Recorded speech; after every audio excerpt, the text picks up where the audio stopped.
Alrighty, hello, hello. Hope you're all doing well. Alright, I've got my tea, some double bergamot. I still don't know how to say that word. Earl Grey. Apparently has twice as much, so extra citrusy or something. I don't know.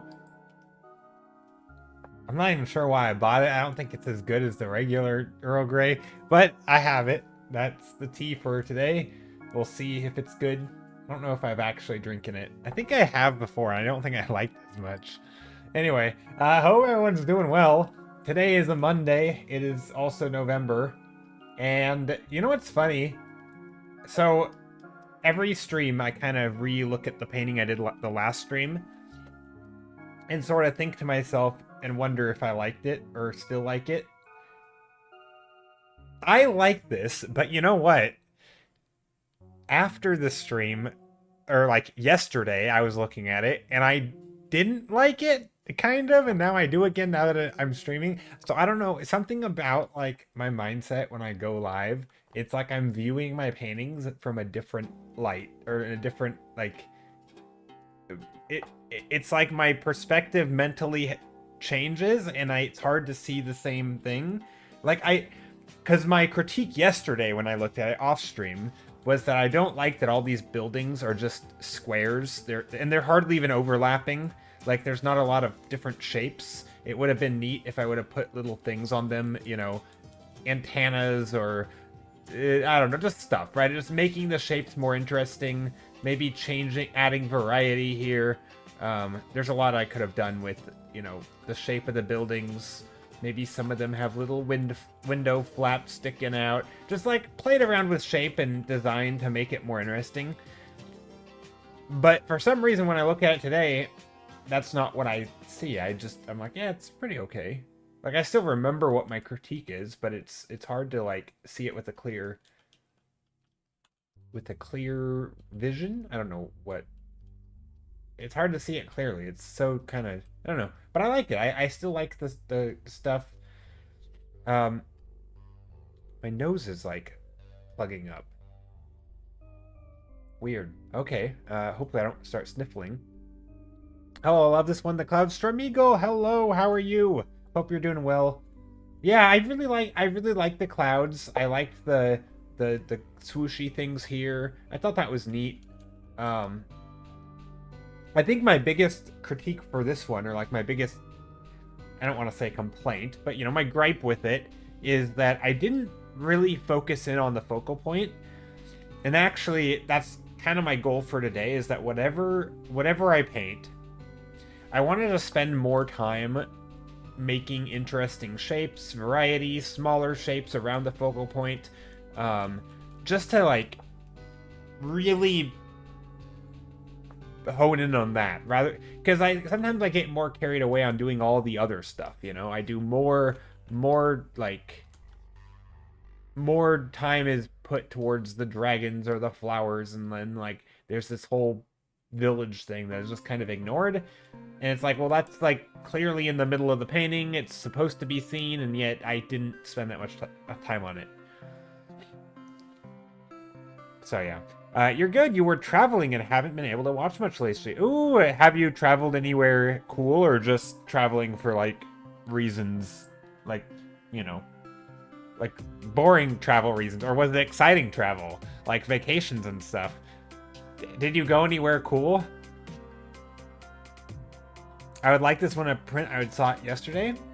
Ooh, okay. Well, maybe I'm gonna have to finish it then. Maybe I'll have to work on it more.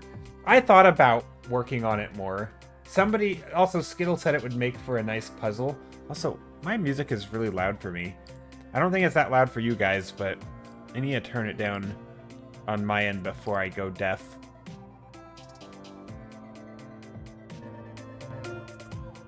And then I instantly make it louder.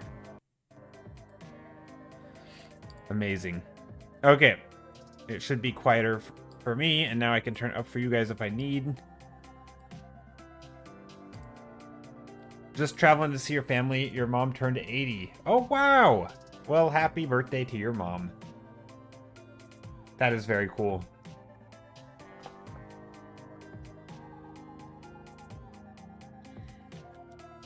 Yeah, my grandma just turned 100 recently. So like she's up there. Yeah, it's I feel like yeah, birthdays, especially that man, I hope to live like half that. No, I mean, I don't know. I like that is yeah. I think 80 is a good number. Like I don't think I'm a terribly unhealthy person, but like also I don't feel like I'm a terribly healthy person. I don't know. Yeah, that's impressive though. Congrats to your mom for being 80 and also just happy birthday. Hope it was good. Hope you had good travels. Okay. Time to paint something. What's a good theme for today? I need a theme. Maybe a theme. Maybe I don't need a theme. Yeah, I get that. Also, you can appreciate when people age. It was a good trip. Yeah.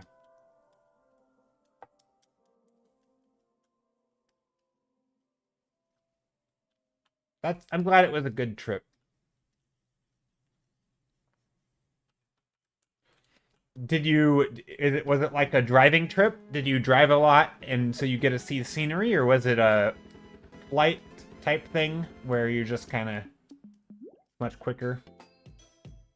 It's been forever since I've been on like a road trip or of any kind. Which I kind of like. There's part of me that misses it. Like, part of me doesn't like sitting in the car for long, extended periods of time. But at the same time, that just like being able to see the scenery change as you go from one location to the next over many hours. I like. There's something neat about it, and I kind of. Yeah, I kind of miss it. I don't know. I haven't done that in a while.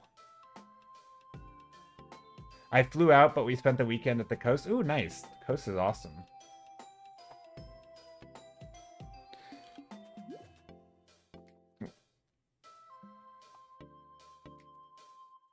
We also drive a lot to see a different family twice a year. Gotcha. Oh, that's good though. Not this trip. Yeah, that's nice though. It sounds like you get out and you're able to actually visit your family quite a bit, even though they're not super close.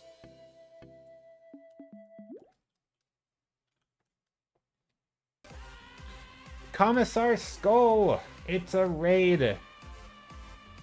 It's a raid! How's it going? Welcome in! Welcome raiders! Right at the start of stream, super early.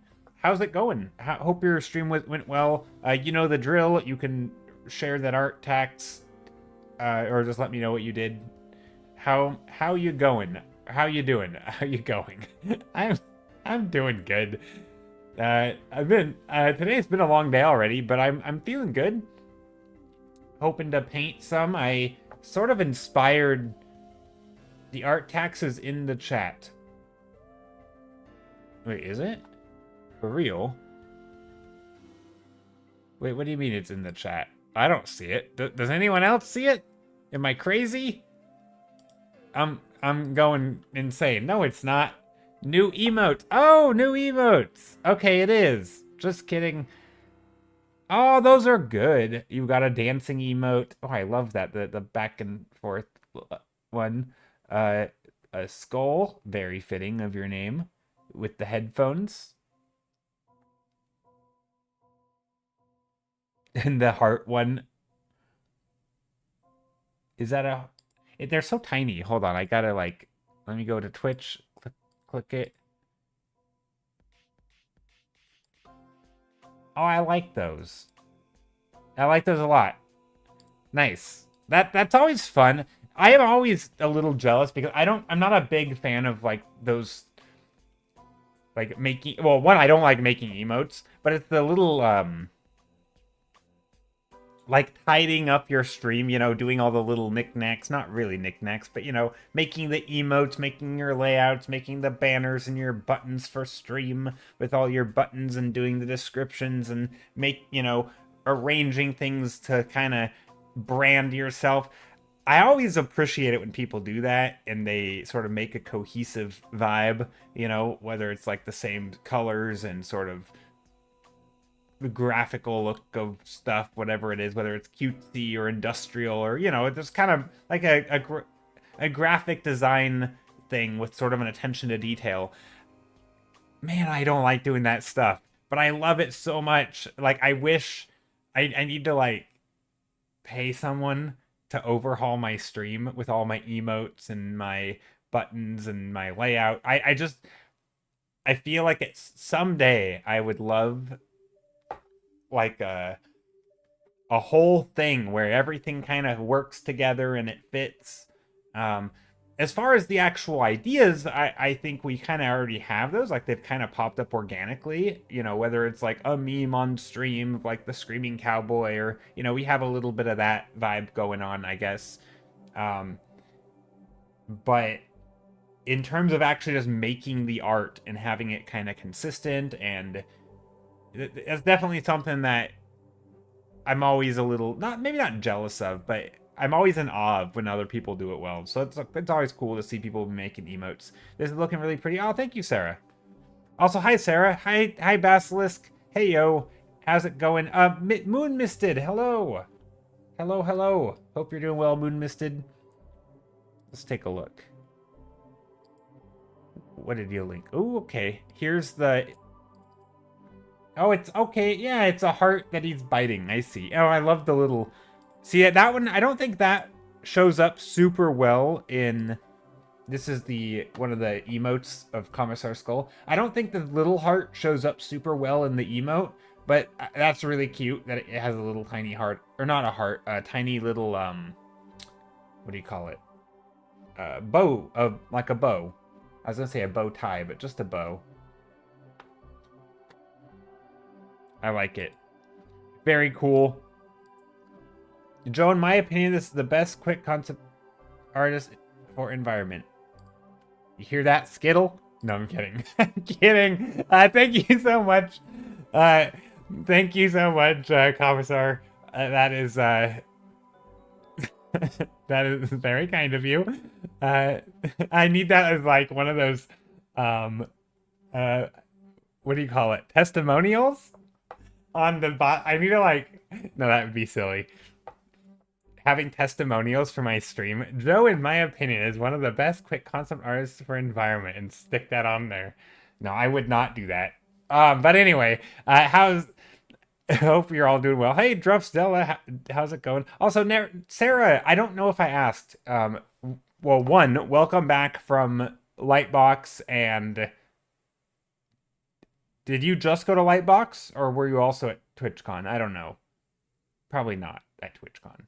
I know Casey was, but you went to Lightbox. How was? I don't think I've asked you since then. How was Lightbox? Yeah, I want a full recap on Lightbox. Tell me how it was. No, but hope that went well. Yeah, you did not. Okay, I didn't think you did. But I yeah. Certified bicycle, exactly. We need a big star, a gold star with like all the testimonials, and yeah. But anyway, hope everyone's doing well, and thank you for the follow, by the way. No, this painting was fun. I was just talking about how I'm kind of... Let's see if I can... I was just talking about how I on second look at it, I still like it, but I had some gripes with it after I had finished it. You know, after stream last time, I had kind of looked at it again and really had wished I would have put more time into, like, fiddling with the shapes of these buildings, adding more variety, you know, little like, whether it's like weather vanes and stuff, just different shapes to kind of, you know, bring out those silhouettes and do stuff with them. Because the way it is now, it's kind of, they're all just these basic cylinder shapes, and they're all the same pointy shaped tops, and it's a little generic. I don't think the designs are super great, but I do like the overall vibe. So yeah, I might end up working more on this one at some point. Actually, I probably will. I'll probably turn it into a print. But right now, I think it can sit here for today. And I'm going to paint some thumbnails. I'm going to do some doodles and see where it takes me, as normal. The colors are lovely. Thanks! I was having a lot of fun with the colors. Really just slap them down. That's kind of one of my goals for today, is to lots of colors, focus a little longer on the focal point, you know, like the main buildings here, not as much on the fields and the sky, but still have a lot of stuff going.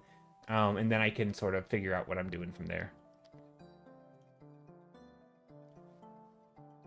Lightbox was great, super fun, lots of panels, got to meet up with and hang out with lots of artist friends, including Casey. Met her and got to hold her life-size Fakita statue. That's awesome. I saw photos of her, of the giant life-size Fakita. That's super cool.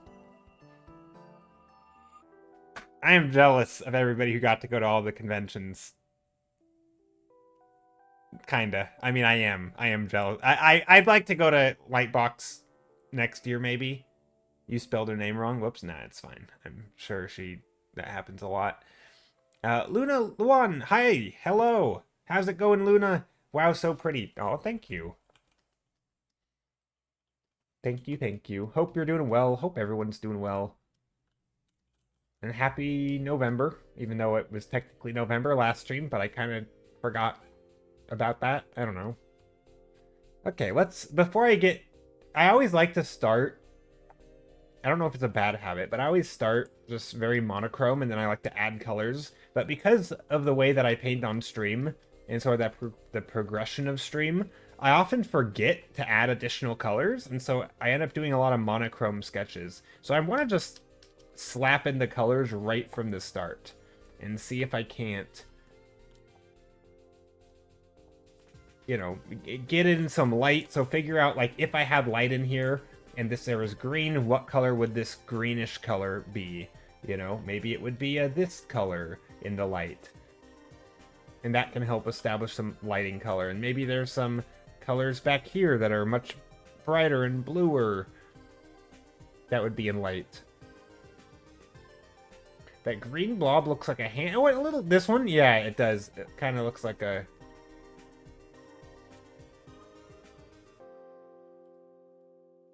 It's a hand. It's a creepy hand. Anyway, it's not going to stay a creepy hand, but it's a hand for now. How am I? Says Luna. I am doing well. Today is a good day. I worked. I am tired, but I took a nap, so I'm not as tired anymore. But I'm good. I'm good. Time to paint. I'm kind of pumped up for it. It's gonna be nice. Today's my sort of day. Today is, meaning after stream, is sort of my day off from work, so I kind of can sleep in. I can stay up as late as I want. I can sleep in as late as I want. It's nice. It is kind of my Friday in a way, or it feels like a Friday. So yeah, it's good.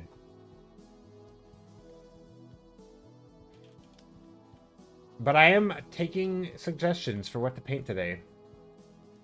Maybe there's like an old stump, and on this stump there is life. Maybe there's a shadow down here. And then this stump. I'm using a lot of lasso tool. I don't know if that's a good thing, but it's a thing. It's happening. I'm happy for you, Joe. Thanks. I am happy for me too. I do want to work more on some of these off stream. I don't know when that'll happen, because I've also been playing some video games lately, or more than normal. So I don't know. But I do need to do some things. I have some sort of self-imposed deadlines approaching that I need to finish stuff for. Swampy sort of location? Maybe, yeah. Maybe swampy. I was thinking maybe swampy, but maybe there's some large shapes in the background. Like big flower type things. It also in the foreground. I don't know, maybe they're a different color. I oftentimes like to start with a very generic landscape and then add to it from there as like my brain warms up for the stream. What am I playing? So yesterday, me and some friends played Don't Starve together, which was chaotic and I don't want to say awful. Like, it was fun, but it was so chaotic because none of us knew what we were doing, I think. Maybe one person did, but basically we didn't know it. Like, I didn't even know how to open like the crafting menu to like make stuff. I was literally running around punching things and not doing anything because I didn't know how to like open up. It was being dumped in, and like also the game was it was chaotic. I had never even seen the game. I didn't even know what the game was until about 20 minutes before I bought and played it. Or I didn't buy it, but somebody bought it and then they can give away a game copy. So I got a game copy, and about 20 minutes before we started playing, I had never even heard of the game before. And yeah, I think getting some basics down, it'll be a lot more fun. Well, it's a little, I don't know, like maybe it's just the group that I'm playing with, but everybody kind of has their own way of playing games or like learning things.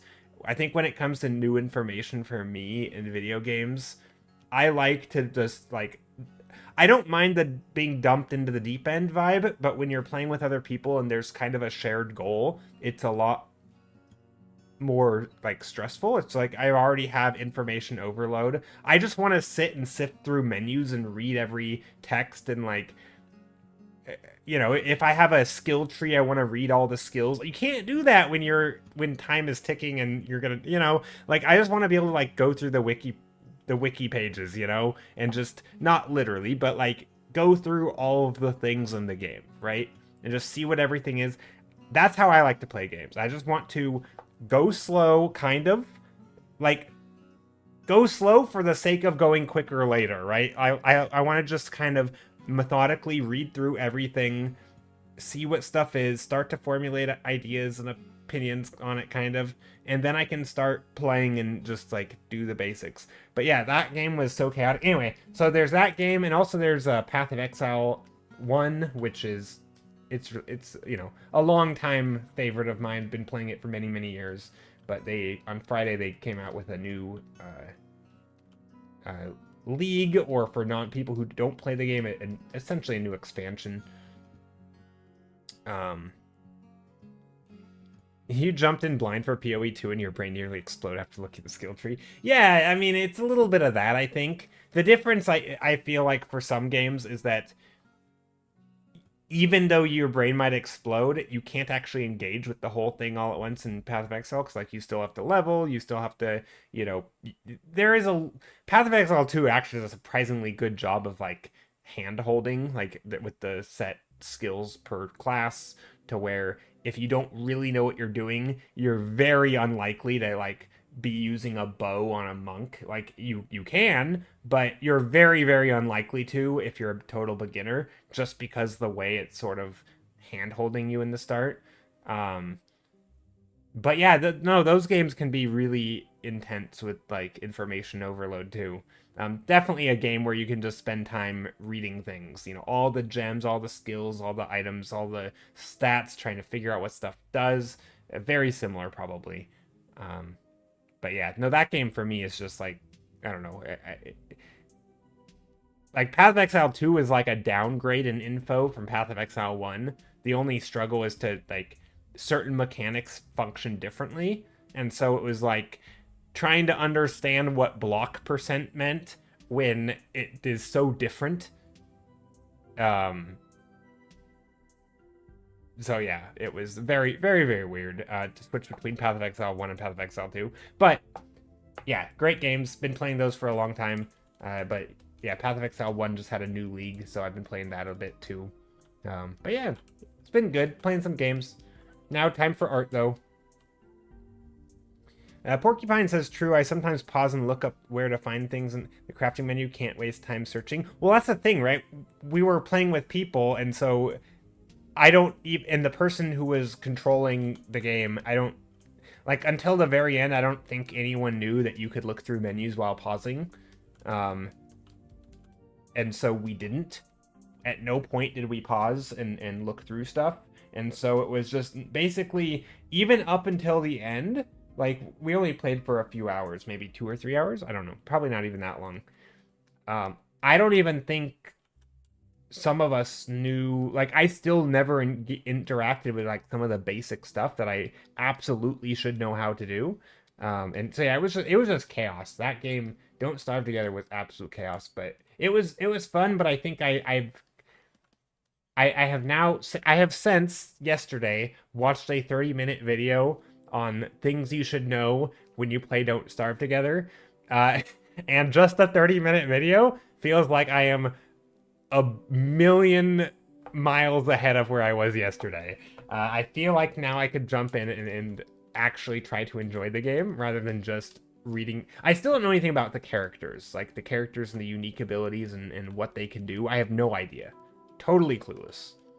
I know that they have things that are unique to them, but I have not read what those are. I have no concept of if they're impactful or not. But yeah, I've been tempted to give the new PoE League a try, but work has taken over everything. Yeah, so you know what's funny? I had played quite a bit of Path of Exile 2, and so going back to Path of Exile 1, man, the game is fast. Like, I started on Solo Self-Found Hardcore. Or I shouldn't say started, but I started this league on... Whoop, I just bumped my mic. I always play hardcore, but almost always. But I started this league on Solo Self-Found Hardcore, and I've only played like 3 hours, and I'm like basically through the campaign. Not quite speedrunning levels, but like just things are just melting. Like bosses are being deleted. I'm like massively over leveled. Everything is just, it feels like you're running through butter, just like you're cutting through butter basically. Everything is just melting. It's such a different experience. Such a different experience from Path of Exile 2, where like everything is a kind of could kill you.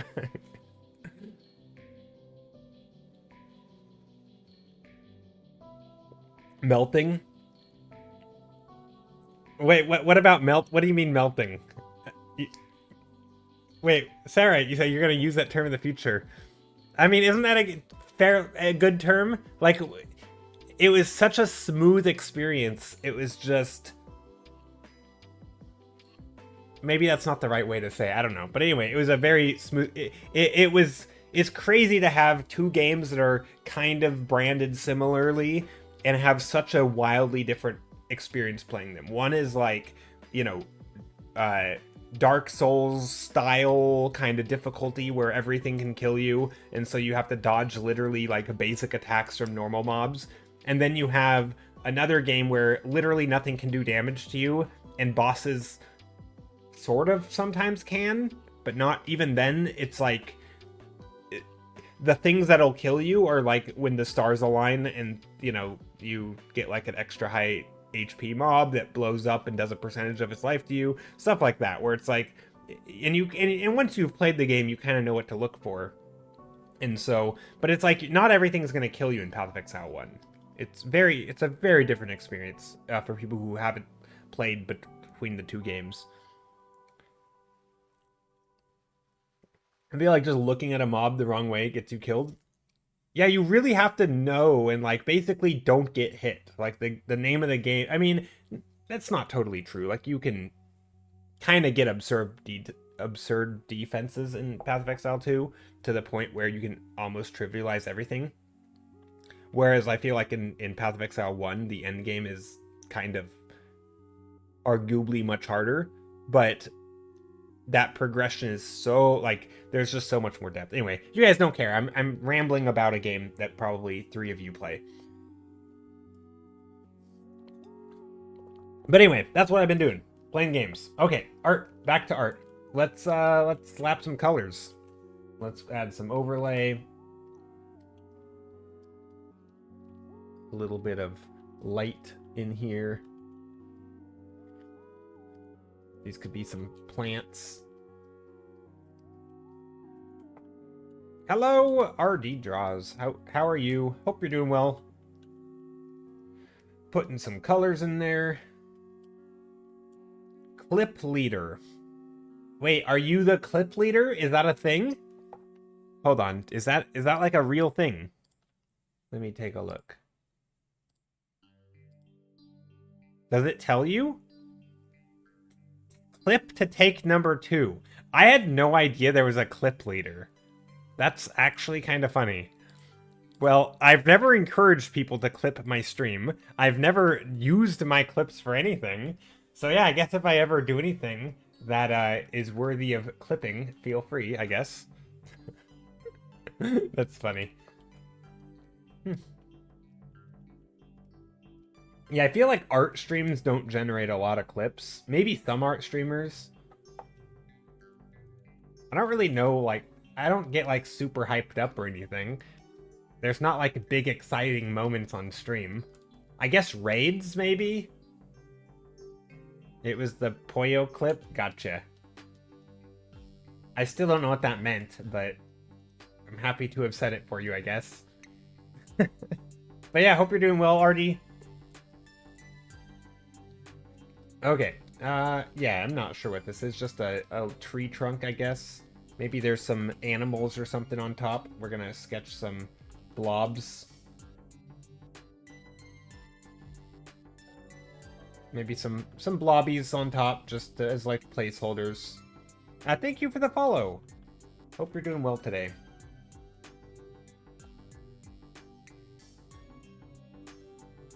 Maybe a little bit of shadows under there.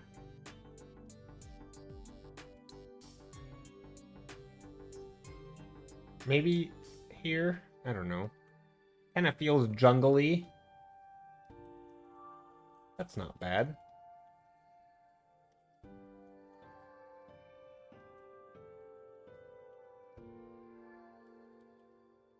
Okay, then this red is kind of fun. I like the red color in here. Maybe we can introduce some of that in here.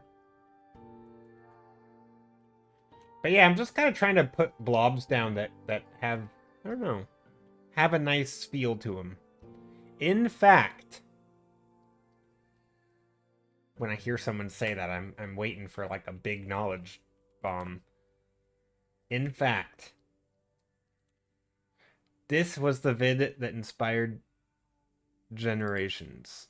I'm afraid to click it.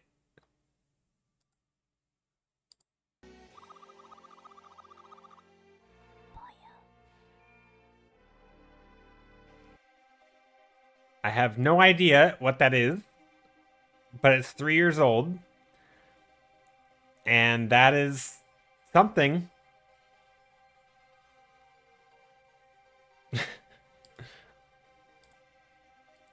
That's funny. This was the vid that I've never seen that before, despite it having 4 million views. Okay, let's put in some light, maybe. I don't know. Some more lighting. Just really, really bright. I like that. That's a good color palette. Let's do another painting. I've never seen that before. Yeah, me neither. It has a lot of views. I don't know exactly what it is. I always feel like a boomer. Yeah, I've always feel like an old person when I hear people, like when people post memes that have millions of views and I've never seen it. I'm like, I've somehow missed it. Which is maybe a good thing. Maybe that's a sign that I was doing other things. I don't know. Okay, let's paint some, I don't know, a tower, a castle, maybe maybe not. Maybe we'll do like a car or a vehicle or a group of people. Maybe there will be people doing a thing. Maybe I don't know what they're doing yet. I'm just making random shapes that kind of look like people. And maybe these people have a dark background.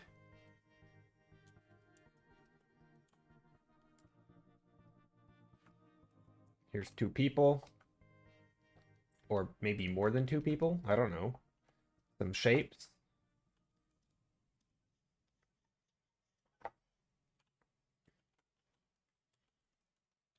They kind of look like they could be sitting on stairs or something.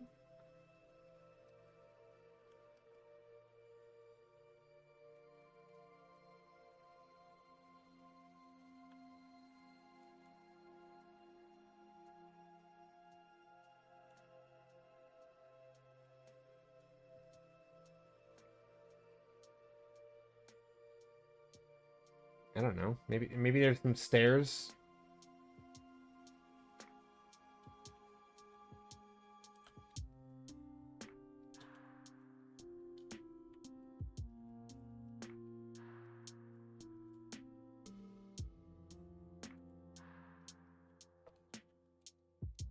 Just trying to do like a graphical sort of black and white read of this, of whatever it is. It's given high elf vibes. Yeah, maybe a little bit high elf vibe. Maybe there's some tall shapes up here. Hold on.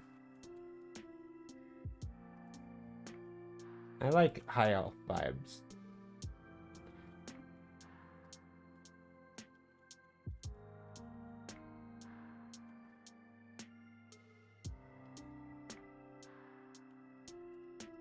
Maybe like some sort of ornate, intricate shapes going along here. Like a vine type things. Almost like a stained glass window. You know? That kind of vibe. Rivendell. Yeah, a little bit of that. Yeah, it has a little bit of that scene. Maybe there's some fancy stuff. Like maybe they're just sitting on like a throne of some sort, and then this is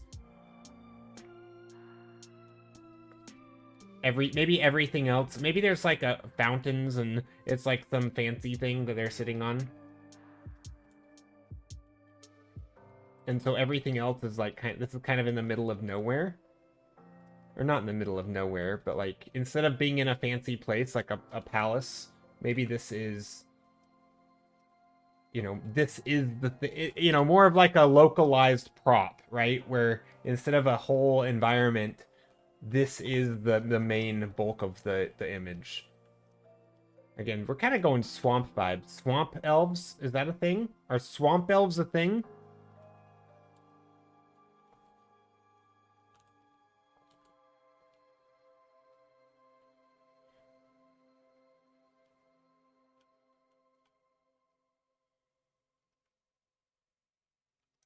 I don't know. Feel like it should be. Here, we'll give them ears. Is this two people? What are they doing? Are they chilling? Just sitting? One sitting, one standing? If not, you can make them a thing? Yeah, it's a thing now. Apparently so, right? I know. Funny how that works. Let me Google. Okay, I gotta Google this. Swamp elf. I just gotta see if that's a thing. 5e subrace. Swamp elf. Huh. D&D wiki. Who would have thought? Apparently in the D&D world,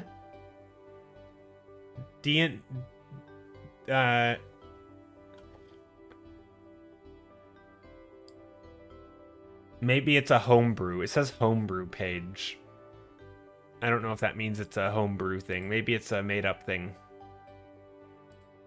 I gotta say, just gotta say the sentence, "Are swamp elves a thing?" cracked me up.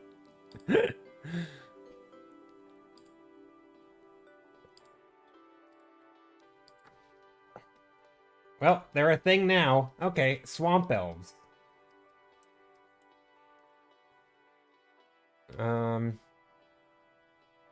I feel like they make the most out of, like, you know, they try to go for the high glamoury look, kind of like regular elves, except because they're in the swamp, they're using, you know, vines and materials that are not as fancy, but they still make do with what they have.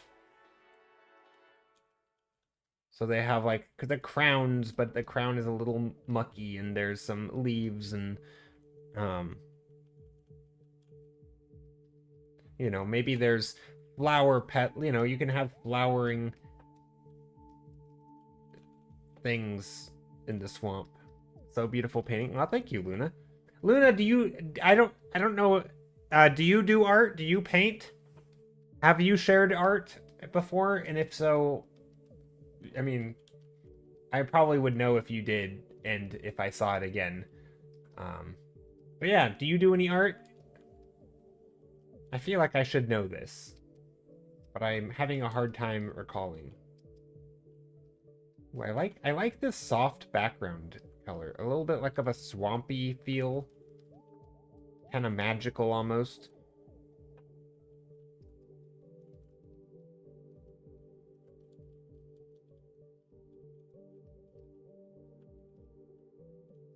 I have painted, but I don't have any pictures. Okay, no worries. But yeah, if you ever want to share anything that you make, we do have a Discord. You might already be in there. But yeah, you're always welcome to share stuff that you make. It's traditional art? Gotcha. Traditional art is great. I need to do more traditional art. And I say that, and then I keep not doing it.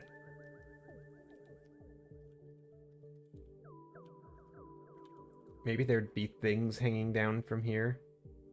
I don't want to make it look Native American, though, like, because there's, like, the dream catchers and stuff, which if I'm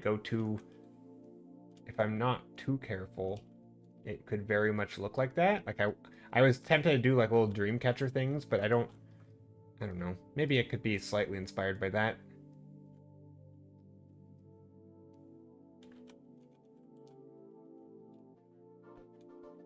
I'm not sure.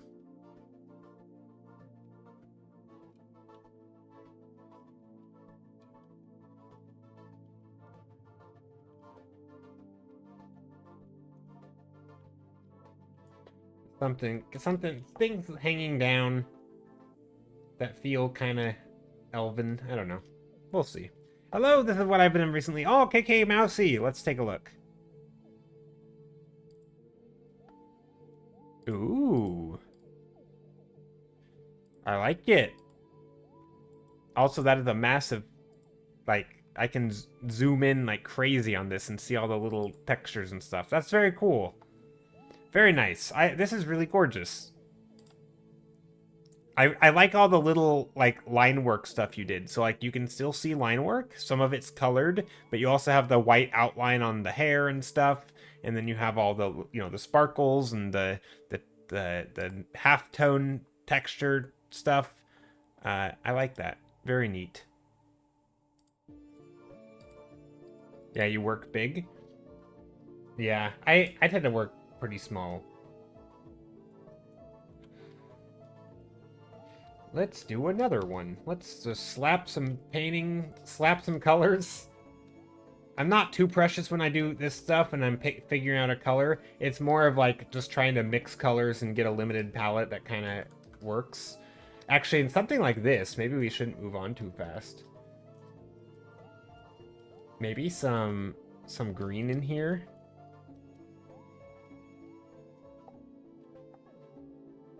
Some darker greens.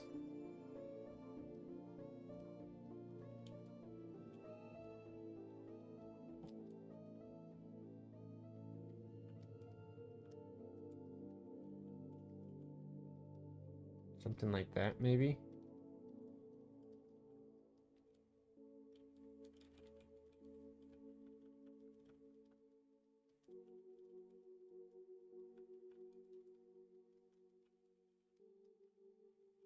Something like that kind of works, where we have a lot of green popping in here. But it's not too overwhelming. It still has that purple color. That purple and green is a nice combo. I think it's a nice combo.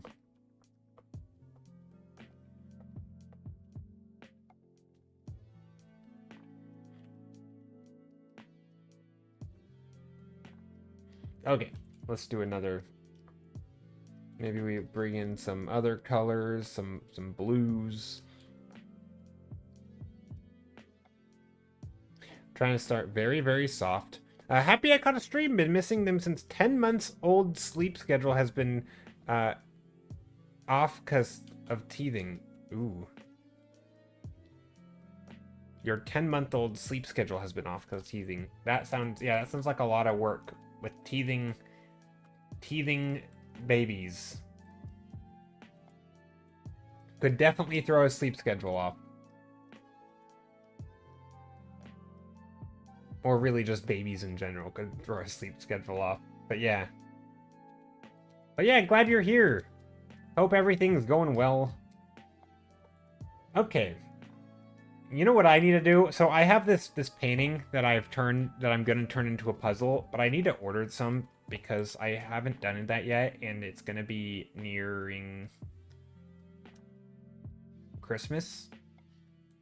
So I have things that I need to do before, like, soon, like pretty soon, and I just haven't done them. I've kind of procrastinated. I've got a bunch of stuff that I'm behind on, and I got some paintings that I need to finish. I also need to do like I feel like I need to make a Christmas painting or a Christmas card, which I know is not quite that time, but it is sort of like if I want to actually have them in time to also send them out. So I need to make sure I have the cards, and then I have to send them, which can take, depending on where I'm sending them, it could take like a week or two. So yeah, I feel like I need to get on making the art, like now. So maybe that's what next stream will be, is Christmas card art, which feels weird to do it in like early November, but you know what? That's just how it works. Could you finish your paintings? I could. Yeah, I could finish them on stream. And I probably will. Like this one I could work on stream. Yeah, I could. Absolutely. I just don't like to as much because it's stream for me is sort of a fun place where I can talk through like thumbnailing and sort of trying things out and having fun with painting. I think just sitting in front of a screen detailing for hours with very little happening, for me that's not as much fun. I think it's not as much fun as the streamer. It's not as much fun as me for the viewer. You know, if I'm in other people's streams, I like to see progress. You know, it's kind of the Bob Ross style of painting where like in 30 minutes you can see something change. I like that. I like to be able to go from not having a painting to having a painting, right? As opposed to going from having a painting to having this basically the same painting. Like that doesn't feel like a good time. But every once in a while a render stream is okay, I think. It can be fun. Pastel, teal, and pink. Isn't teal always pastel? I don't know what pastel teal is. And this is pink pastel. Like this? Do these count? Are those pastel teal and pink? Salmon? Is pastel pink salmon? What is pink? Hot pink? Whatever works. I think so. Also, pink is a weird thing because, like, there is this color, which is, like, pink, you know, that's, like, rosy pink, which is, like, a different hue. Whereas I think that sometimes you think of pink as light red, right? Like, if you take red, whoops, here's a red, right? And if you make it less red, it's pinker. And so some people think of this as pink. And, like, I never really know. Like part of me, there's, like, that hot, I guess, is this what you would call hot pink? This is hot pink. This is regular pink. I actually don't know. I struggle with these words. So when people say things like paint something pink, I have no idea what they mean. It could be anything. It's such a wide, like, definitionally, it feels wider than other colors. Looks like we might have to start using hex codes. Yeah, we have a command for that.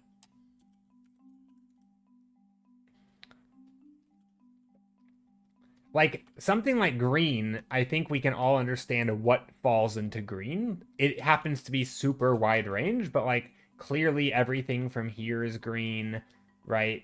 To all the way down here is green. Like we get that this is all green, right? It's just super wide. But I don't think everybody's on the same page with what pink is, right? Pink is not as wide, but definitionally I think people aren't on the same page, if that makes sense. It's like the opposite, right? It's a very narrow spectrum of what constitutes pink, I think, for a lot of people. But what that spectrum is changes from person to person. Whereas green just feels like it's a huge thing. There's tons of greens, which I realize is probably, it's not that deep, but it is kind of funny how we talk about colors and stuff. And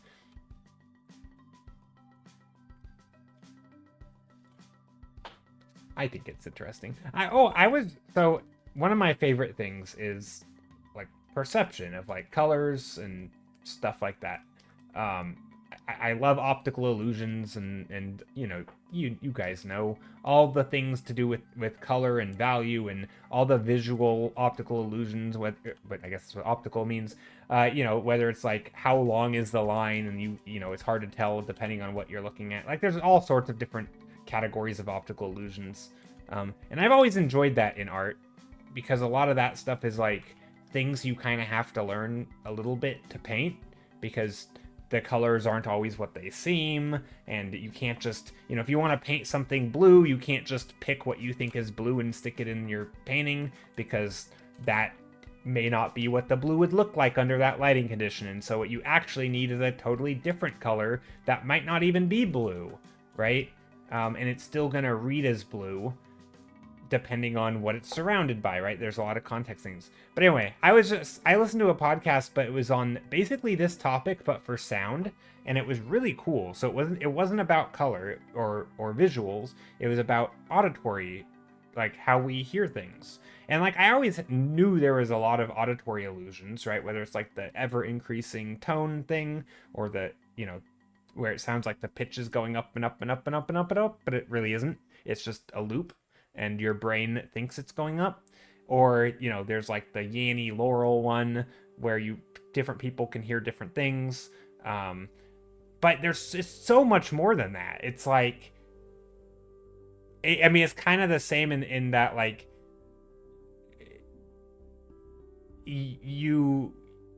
what you hear can change over time when the sounds stay the same. And like, anyway, it feels like it's the same as like everything's a lie, like the sound you're hearing isn't really the sound you're hearing. It's probably just a bunch of muffled, garbled stuff, but your brain is really good at filtering and changing and picking things out, and it's extremely selective, because there's actually noises coming in all the time, but we are really good at like figuring out which direction they're coming from. And so you literally won't hear things that are definitely there. Like if you were to put up a speaker, like, or a microphone or something to pick up all that sound. It's like color theory, but for audio. And it was such a cool, like, little shallow dive. I was going to say deep dive, but no, very shallow dive into that world. And it's really cool. It was the podcast was called Unexplainable, but that was where they kind of introduced it. But it was pretty cool. It was like, kind of the audio theory. Color theory, but for audio. And like I kind of knew that, but it's neat to have like a different framing for it. It was very cool. Because like I think with visuals, it's easier to tell, right? It's easier to see those illusions because they're visual. You don't have to go out of your way as much. Also, like if you stumble across them in the wild, I think it's maybe it's because I deal with color a lot and value, but it's for me it's very easy to be like, that is an illusion. Like I know it's an illusion. I'll still get tricked, like my brain still sees it, but I can at least point to it and say it's an illusion. If you hear something, like there was this apparently, so like there was a one of the examples they used in this episode was a Sesame Street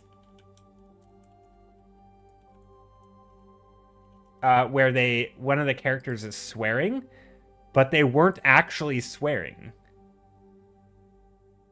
It was like, I think it was it the Cookie Monster? One of them who's talking in like a gruff voice, but because of the way it sounds, if you are like primed to hear it, or if you're not really paying attention and you don't really realize it's Sesame Street, you might just randomly hear them swearing. But it's not like they're, yeah, the guy living exactly, yeah. I think that one. Maybe Oscar. But anyway, I didn't actually see the clip. I only heard it. But yeah, it's like the first take. If you hear it out of context and you know it's Cookie Monster, it's set. It's like a pause where it sounds like the F word. There's a clip from Toy Story where it sounds like yeah, it's like there's this pause, and I think it's like a common thing that can happen. But it's like, it's really interesting where your brain can fill in a word that isn't really there, but it sounds like it's there. It's just, I don't know, it's just cool. I just love that stuff. It's so neat how like weird our brains are, and how like kind of unreliable in a way they are, right? It's the equivalent to the blue gold. Yeah, a little bit. But I think what really is crazy for audio for me is that, like, how would you know? If you heard someone say something, how would you know that they didn't, right? Like, it's not like you can just look at it again and listen to it again, right? Or show someone or ask someone else, like, that you don't always have a recording. At least with visuals, if someone's like, do you see that thing over there? And you're like, yeah, I see it too, you know, or no, I don't, right? There's like a shared experience with visuals, but that doesn't really work with audio, right? Because audio is so like, it's fleeting. Anyway, I find it a really fascinating thing. Illusions in general. Ronald, welcome in, Raiders. Ronald P. Maxwell. How are you, Ron? How was your stream? What were you working on? Give us the details. And I hope everything's going well with you. Feel free to do the art tax. If you guys don't know Ron, I think Ron, as far as like how he runs his stream, it's gotta be up there in like one of the like the coolest. It's such a, okay, so Ron has this like world building project, but also like a game that like changes sort of, they do it live on stream, and as they play through things and make up stuff, and the story progresses and the world expands and develops, and he'll paint the you know, creatures and biomes, and basically builds up this world over time, and just has a giant archive on his Discord of all these places. It's really, really cool. It's sort of this massive world building project that's also a game, and also maybe other stuff, and it could be anything. It could, you know, you could make a book out of it. It's just a super cool project and a super cool way to run stream, where each stream sort of progresses this world. Very cool. So yeah, I highly recommend checking out Ron's stream. And yeah, if you have any art you'd like to share, please do. It was an interesting stream, says Ron. Just got a brand new computer today, and there's a lot of getting things back to good. Yeah, that's always a lot of setup. The colors are really cool right now. Thanks. I'm liking them. Yeah, I'm trying not to go too saturated. But at the same time, maybe what we need is less saturation, more grays.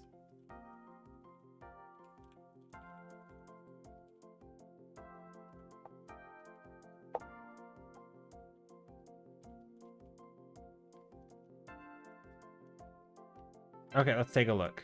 Grimvale biome. Ooh, okay. We got some biome stuff. Nice, I like it. This is the Grimvale biome shot. Very nice. Spooky tree. Yeah, very spooky tree. with the little face, the ghost faces in them. Last time you shared a tree from, I believe, the same place, or some images from the same place, and it was very cool as well. Yeah, this is awesome. Oh, here, you guys can't see. It's not even being shown. I'm just sitting here looking at it as you guys are.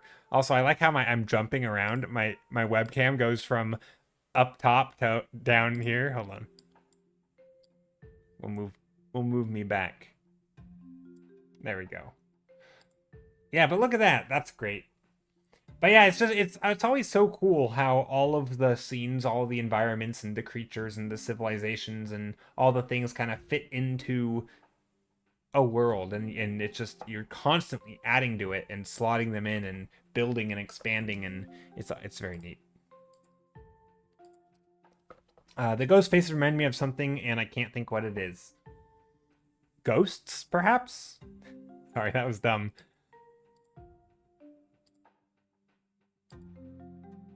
The low plants are reaper nettles, and the trees are pale oaks. Reaper nettles. Sounds... Are those real plants? Reaper nettles?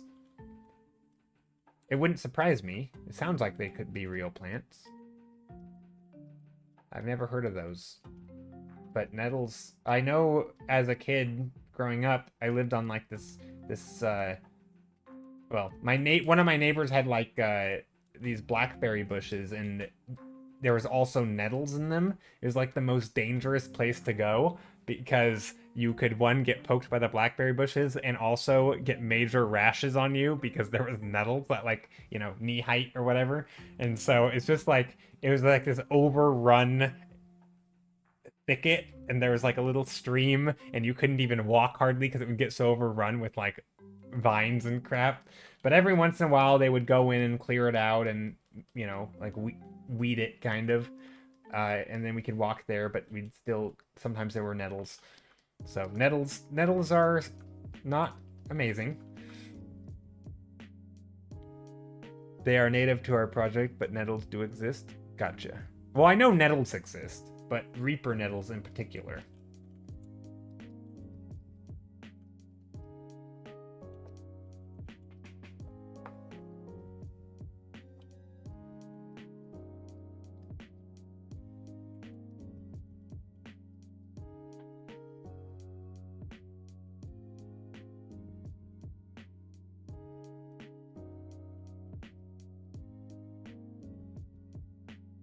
Playing around with some color here, seeing what I can do.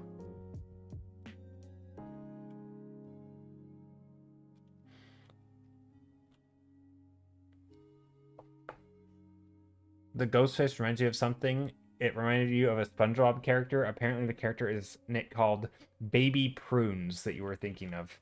Never heard of that. I haven't really ever watched SpongeBob. Like, I did a little bit. I've seen episodes here and there, but growing up when it was actually on TV, we didn't have cable. And I think it was on Cartoon Network, and so I never really saw it. I saw it at my neighbor's house, actually, the one who I was just talking about, who had the nettles. But yeah, I never really got into SpongeBob. I've seen episodes here and there. And of course, SpongeBob still runs, right? I don't know. I've never seen it later in life. Anyway, there's some cloud stuff. I don't know. I'm not really sure what I'm painting. I'm just making shapes.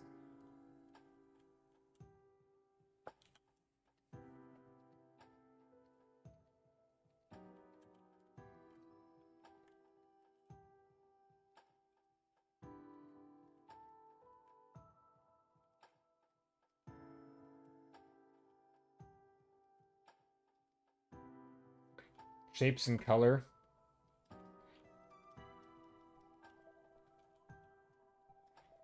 I don't know. I like the colors. They're nice. Okay, let's do another one, though. I kind of muddied them up a little bit, which isn't ideal. That's okay. This one's going to be pink and teal. So that's hard to do with only pink and teal. because they're both just so bright. So I'm gonna have to add some darker color in there, I think. So maybe we'll do like a dark red. Do you ever go on trips and stuff to get inspiration for your pieces? Not as much as I'd like to. I don't. It's hard for me to travel a lot. I don't have a car, and I don't have the means to like be able to go on trips and vacations that often. So I not as much as I'd like to. But yeah, I mean, anytime I do travel or anytime I go anywhere, I definitely get inspired by stuff. I don't. I think the inspiration tends to be a little bit more like roundabout. Like last time I traveled anywhere outside the U.S., for example, it was sort of just like the not the realization, but sort of the experience of seeing like how many statues are in like Europe, some European cities, well, Vienna specifically. Like that was, you know, that's just not a thing that is around where I am. Like we don't have big old statues of philosophers and like just mythical things or whatever it is. I don't know who all the statues are of, but like we don't have big statues and major artworks and fancy stuff like I feel like we don't have that where I am.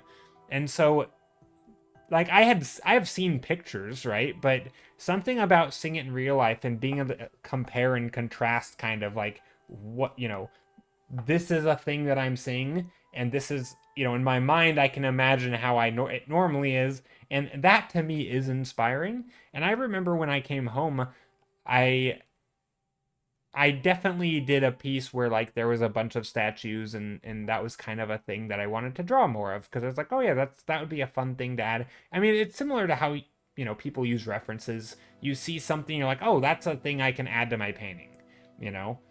Obviously, being somewhere in real life is a more visceral experience, and so I feel like that stuff kind of sticks out a little more, and you don't have to like hunt and choose and pick it. You know, it kind of like you just you know it when you're there. The vibe is different. It's just you know all I have to do is like pinpoint what that is. So yeah, I mean, I think yeah, that stuff. I mean, but even in like you know your own neighborhood, you know, just walking somewhere different, trying to pay attention to things that maybe you haven't paid attention to in a while, you know, wherever. Maybe you go down a street you've never been down, you know. So I mean, I don't think you need to go on big trips to get that. But yeah, I mean, I do try to inspire myself or see new things, whether it's media or going somewhere physically. But yeah, not I don't get to as much as I'd like to, I think. I think we take it a lot for granted here in the EU, especially when you see it on daily occurrence. Yeah, maybe. I mean, I could see that, but I mean, I think there's probably stuff like that anywhere. I mean, I remember back in high school when I went to Japan, you know, the same could be said from going from the EU to Japan or the US to Japan. Like the building materials are just very different. The roofs are very different. There's a look and a feel to the environment, you know, the mountainous areas with the buildings nestled in them or whatever. Just the way, you know, it could be a difference in city planning and literally their laws, right, of how and when where they can build, how they build, like that kind of stuff, right? It might be a tiny difference, but if you're someone who's been to a place that is not that place and then you go there, right, you're like you feel the difference because it sort of a simple building code could sort of percolate throughout the entire environment and it just feels different, right? It can be hard to pinpoint, I think, maybe. But I think that's going to be true pretty much no matter where you go. I mean, if you go to if you're in Europe and you come to the US, you're going to see a similar thing. It might not be fancy statues, but it might be you know, the fact that the US, you know, the speed at which the buildings popped up. So you get a lot of, you know, flimsy wood buildings that have like super thin walls and like stuff is going to probably feel a little different. I don't know what that feeling's going to be because I'm from the US and that's just normal to me, but like you're going to recognize that something is different than what you're used to. So I don't really think it matters where you go. Like, I think you can be inspired in that way by any change of scenery. Because the second you go to a different culture or city with different laws or buildings, different materials, or from a different time in history where like just technology has advanced, like any of that's going to drastically change your environment around you. And of course, then there's just like obvious, like, mountain regions versus deserts, and, all that's going to change it, obviously. Uh, yeah, I don't know. So I don't think it really matters, but where you live, I think there's going to be tons of things to draw inspiration from no matter what. But I do think Europe is particularly beautiful, just like with how old it is, and there's a lot of history there, which I think is really neat that the U.S. obviously doesn't have, and not, at least not in the same way. So yeah.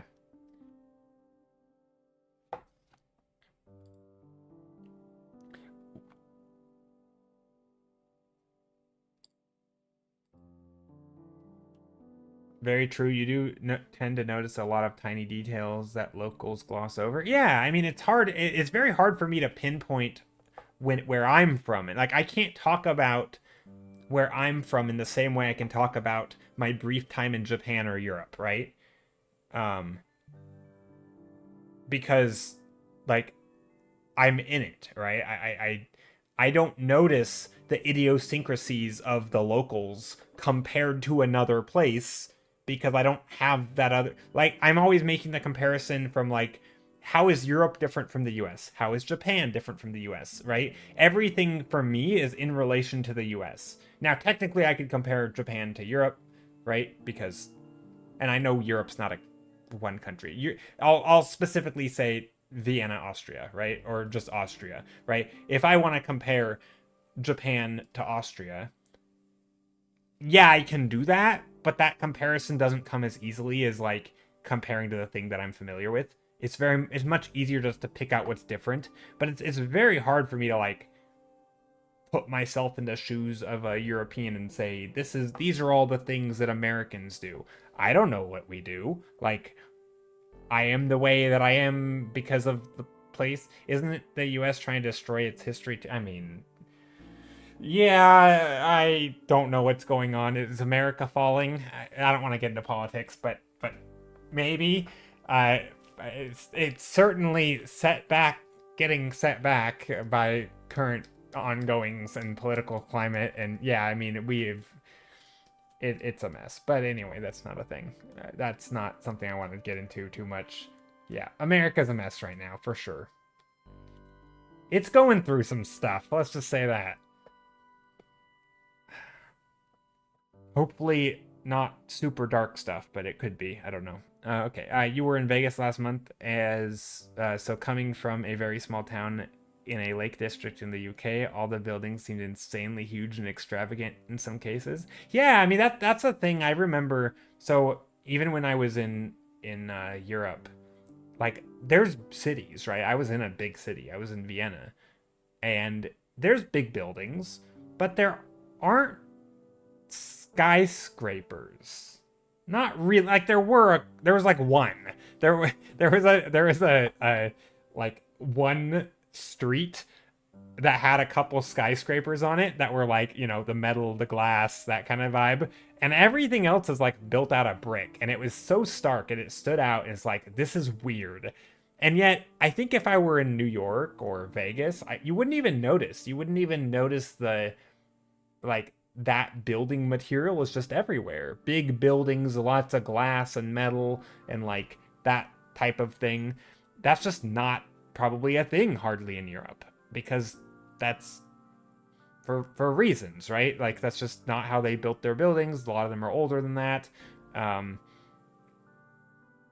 So yeah, it's such a stark difference of like just that, and it's like that's not something I really think of as an American, because I don't really think twice when it comes to big skyscrapers. If I go to Seattle, they're there. If I go to, California, they're there. If I go to New York, they're there. They're everywhere. In every major city in the US, you're going to have big skyscrapers that have, 80% glass on the outside. That's just, it's going to be there. But that's not a guarantee in a European city, right? or it probably is in like the UK, right? I would imagine. Uh, I would imagine the UK having a lot of skyscrapers, but I don't know. I don't know enough about the UK. Yeah, like most of our cities here in the UK don't have skyscrapers. So London, yeah, I would imagine London does, right? That I guess when I think of the UK, I just think of London. That's all I think of. But yeah, like I imagine London would because it's sort of there are surprising, at least there were. I don't know how much history has deviated in terms of like aesthetic over the years, but I feel like there certainly was a time like early on, early 1900s, like you'd be hard pressed, I think, to tell London apart from New York or something. Like I've done some of like GeoGuessr stuff, except Time Guesser, where you're guessing in like historical times. It's hard. Like the difference between, I mean, there are obviously differences, but the differences between like a, you know, an early Australia, like a 1920s Australia, London, and New York, like they're all using the same building techniques. They're all the same styles. They're all sort of, you know, brought over from the same places, and it's all very reminiscent of you know, London vibe or UK vibe at the time. So like it's hard, it's very hard for me to like distinguish between those, other than like maybe certain things like the landforms and how flat things are, you know, how much water there is, stuff like that. But architectural wise, they seem pretty similar to me. But I don't know today, you know, is London, does it look very different if you're like plopped down somewhere from like New York? It probably does, right? Just like whether it's the way the streets are built, there's probably is a difference to where you would, you know, or like the amount of public transport and rail cars and stuff. You'd probably look at it and immediately know that like, yeah, this is not the US, right? But there probably was a time where they were, you know, converged kind of. But yeah, no, that stuff's interesting. I always like sort of those stylistic things. It's definitely a source of inspiration. Also, I don't know what I'm painting right now. Licorice trees, apparently. They look licoricey.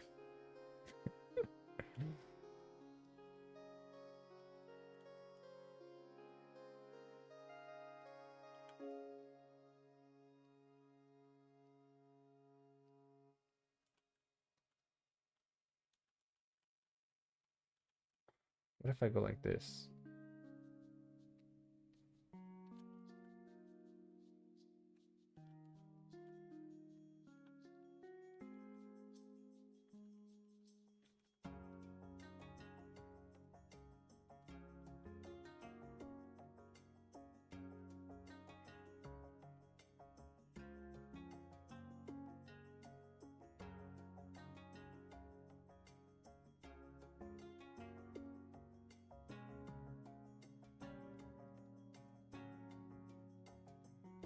Trying to make some little buildings here. Some buildings on a hill.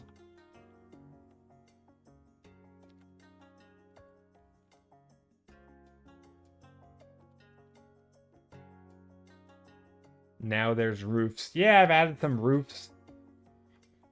Some simple roofs.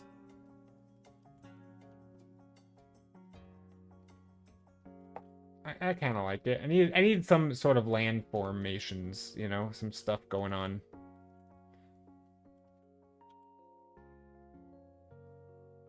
I always wonder if other people see the same things in I mean, I made those shapes specifically to be roofs, but no, probably not. I mean, no, I think I mean, I can answer that. They don't. Absolutely not. Unless they're designed to be a thing and there's context. And I mean, I think there's a point where like there's overwhelming evidence of what a thing is supposed to be, and people are going to share those commonalities, and like you're going to notice a thing, right? This is what like artists do, like visual artists who are, whether it's visual storytelling or visual design, like they're trying to get people on the same page, right? Like if you're trying to communicate something, but you still have to pull from all these common, I mean, that's what visual language is, right? You're taking these shared common things that we all can kind of agree on, whether they're cultural things or they're historical things, or they're just shapes that have been around forever. Maybe they're colors, maybe they're moods, maybe they're lighting, and you're communicating with that language. Hopefully it's a shared language so that everybody can be on the same page, right? So when a character, looks at you angry and shakes their fist, there's a language there of like, that's an angry character, right? I understand it's angry because they've communicated that. But that's not how everybody who's angry looks. Like, that's not, right? There's a lot of variance in angry people, but to get everybody on the same page, I think can be a tricky thing. So yeah, but I think especially like in an early stage painting, people are going to see different stuff. That's kind of the reason I work this way, is that as I'm painting, if I see something, maybe I want to paint a portrait and I say, this kind of looks like a nose, this kind of looks like a mouth, and this is the forehead, look, here's the brow ridge, like, this kind of looks like a face, right? I could turn this into a face and do, here's another character over here. We could make some portraits right now. But if that's the thing that I saw, I can push it in that direction. But maybe instead I see big flowers that are kind of poofy things in the air, like almost like cotton balls. And so I want to turn these into giant cotton ball trees of like,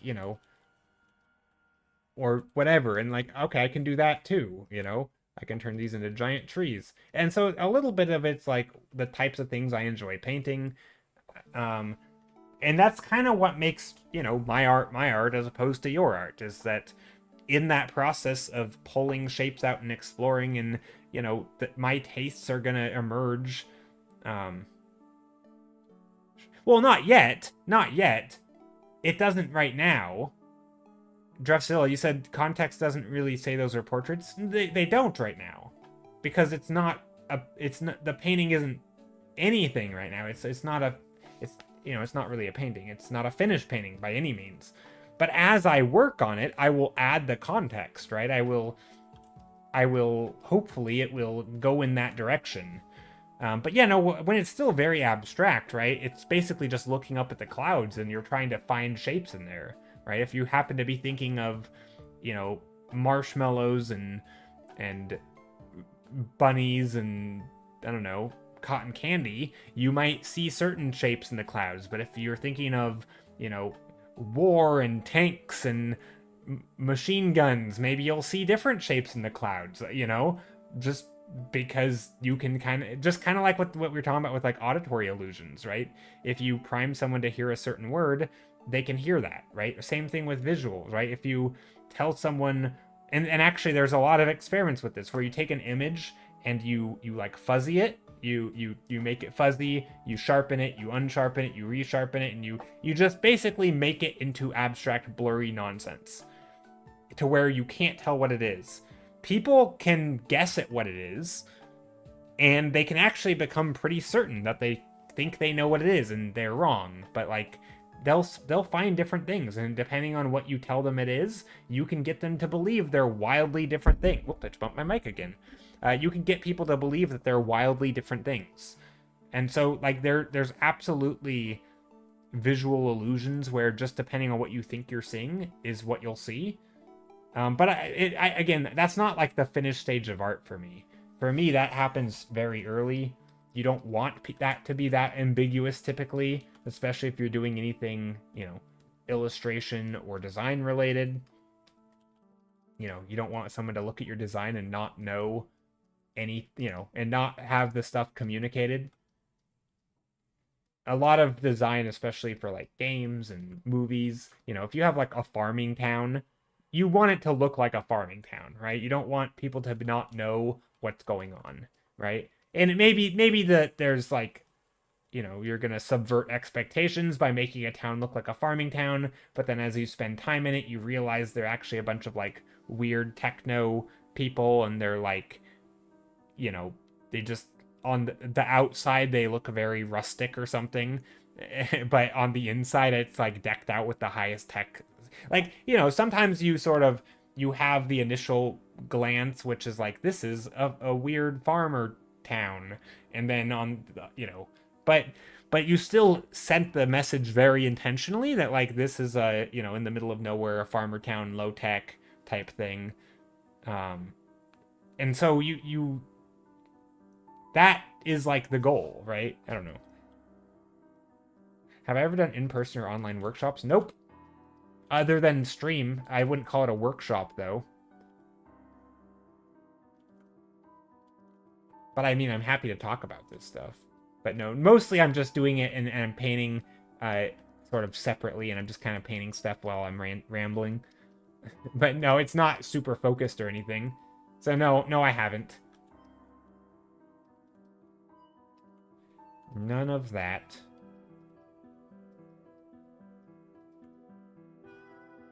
I don't really know how to set that stuff up. I wouldn't be opposed to it. Also, I want to get some different colors in here. And also there's scale issues in this painting.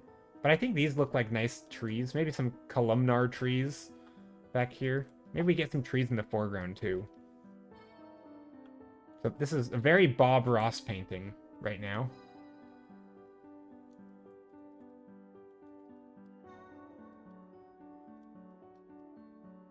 Very Bob Ross with the big tree in the foreground. I don't know if I like that there. Bob Ross mentioned, yeah, we got the big brave tree in the foreground that cut across the beat the devil out of it. Hey, Recriner has it going. Yeah, beat the devil out of it. Everyone needs a friend. Yep.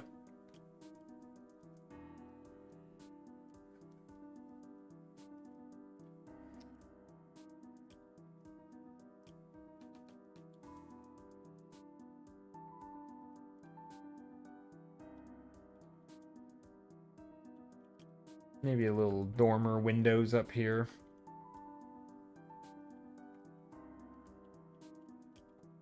Maybe a little roof that goes the opposite direction here. Just making shapes at this point. Not trying to do anything fancy. Maybe there's another window or another ledge here.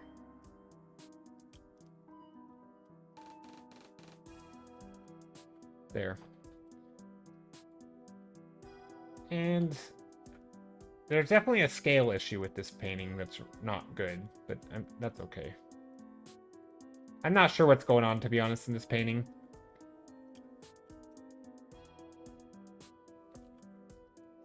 But it's fun to paint with this monochrome. Although I'm tempted to add some other colors in here. In fact, I kind of want to just add in like a glow dodge with like a orange or something and see what happens. Get some sunset in there. Or not sunset, but just some bright dots. I don't know. Sometimes just slapping things in is nice. I like to be very messy in this stage, where like I'm not trying to carve out shapes of light because I don't have a vision. I'm just literally plopping colors. Feels like a little snowy village on an outskirts of Dracula's castle or something. Ooh. Thank you for the follow. See, if it was snowy, that I would do something different here. But yeah, it could be snowy. It kind of has a snowy feel to it. A little bit.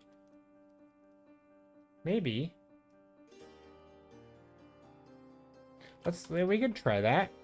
We could add some snow feeling. I don't know what all the red is for. Kind of interesting.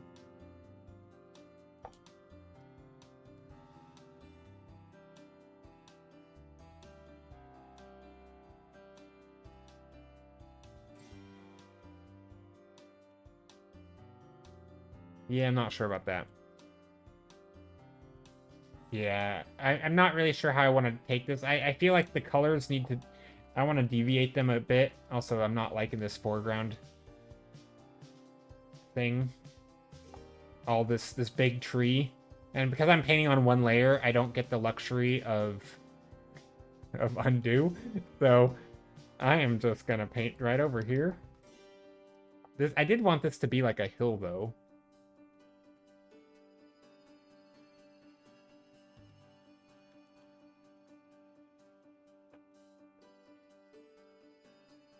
I don't know. I'm not sure what's happening. The more I'm working on this, the worse it's getting. As I try to figure out what the heck's going on.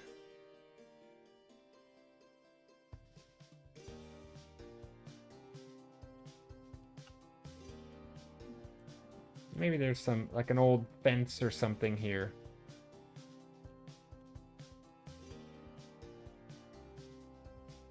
Very farmer vibes a little bit.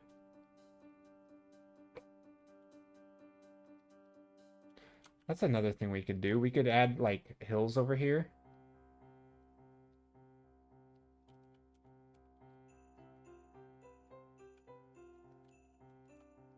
Like distant farmland in the back.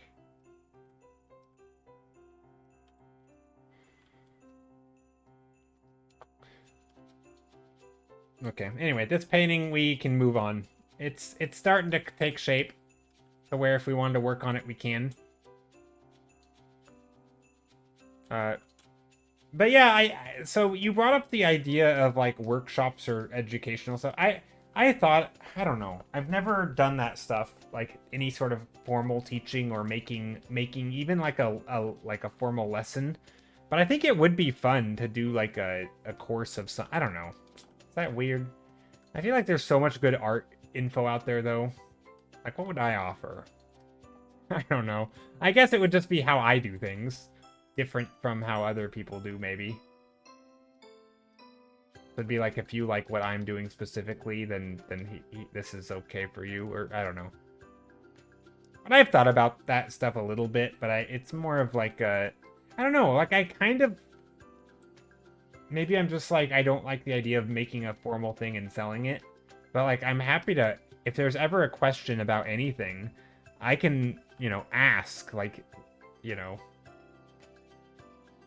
like ask me and right now, and I will happily go on an hour ramble about the you know, I'm happy to talk about it at any point, anything you could possibly want to know about what I do or why I'm doing what I'm doing, or you know, that stuff. It might not be as concise, and I don't know,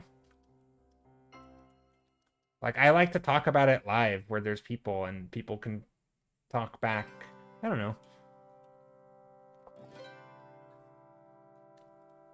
Could even start with a short Discord paint along with me kind of, well, I think painting, so if I were ever to do a like that kind of thing, the problem with paint along type things is that kind of like we were talking about earlier with looking at the clouds and seeing different things. That is such, especially what I'm doing right now, that it's sort of like with design work, right? Can you really have a design the same thing I'm designing stream? Like, not really, because then you're not the one designing it, right? So much of my painting is on the making of the choices, right? What is it I want to paint, and how might I make that thing take shape, right? So in some sense, there's some design happening. So like if we all had the same prompt, that could work, right? Because then we could sort of see how we differ in our approaches. I feel like watching you paint and talk at the same time and answering questions on stream is just as beneficial as a YouTube video. Yeah, I think so. I mean, I like those better with like, if there's questions, I think that is just as beneficial. Obviously, if I'm just rambling about stupid stuff and I'm not even related to painting, or I'm sitting here and I'm not painting, obviously that's not going to be as beneficial, right? And it's not as time considerate of, you know, people's time. It's not as concise. If learning is the primary goal, you know, there's probably other ways to learn, I guess.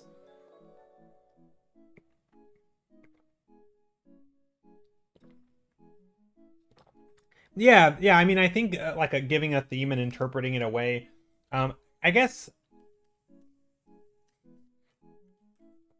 Yeah, I think for me, a lot of the like, you know, anything that's process related, what I'm doing on stream anyway. Because again, not everything that I like. How do I word this? I mean, I've mentioned this before, but not everything the process changes depending on what I'm doing, right? If it's a commission and I know what I'm painting, like someone says paint, well, like you just said, right? Like with a prompt. If you gave me a prompt, my process would be different than what I'm doing now. Right now, I don't have a prompt. I'm literally just saying, let's paint something blue and at nighttime. Okay, well, let's darken it to make it feel more like night, you know, dark sky. Maybe there's a light source nearby, and so we'll add some bright colors. Maybe we need, you know, contrast the cool with some warm. You know, we could go like this warm, like orange. We could also go this warm, right? Like, what do we want? Maybe I choose this color, right? Because it's on my canvas and it looks okay. And so maybe I add some extra there. Maybe there's some lights in the distance that are faint and you can't tell what they are. Yeah, and I don't really know what's going on, but this kind of looks like a big mountain or something back here. These kind of look like they could be little houses or trees. And so I'm going to push them in that direction. I'm going to make them a little house. But, you know, as I paint, I run into issues, and then I have to fix them. And so one of my issues is like, okay, I'm not sure I want to paint a house directly straight on, because that's very limiting, right? There's kind of like when you're painting a portrait, right? Painting a head straight on doesn't give you as much info as if you paint it to the side, right? 3/4 view, you get different shapes and you know, there's more variety there. And so maybe I don't want to paint a house straight on. So maybe I'm going to change it. Maybe I'll actually go into like a black and sketch here for a second. Maybe I want to do something like this, right? So I'm painting the thing on its side, but maybe that's not what I want. I don't know. Maybe I'll keep playing around with silhouette, see if I can't figure something out.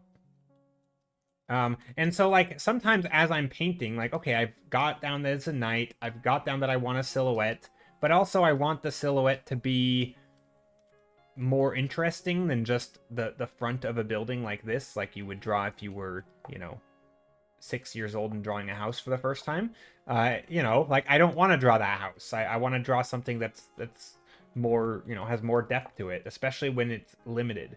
I think if I were doing a daytime scene, you can get away with more of that because it's, you know, you can start adding detail and the light and stuff. But if it's nighttime and it's mostly going to be a silhouette, I think it's nice to have more information, because you're already losing information because it's night. So let's pick an angle that's going to, you know, do it justice. I think that's my thought process. So yeah, let's do that. Let's paint something here. Well, yeah, we'll make a little house. Maybe there's some shapes. Again, I'm starting with just a square house, and maybe I'm thinking, how big is it going to be in the canvas, right? Also, like, what's over here? Maybe there's another house way back here.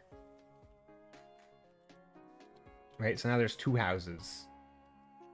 And now I gotta think, like, okay, is this the direction that I want to go for this painting? I don't really know where I'm going. But right now this is like a house at night. You know, we could go like the snowy route, which is kind of what it's looking like. But maybe I want to play around with shape a bit more. You know, maybe I want to...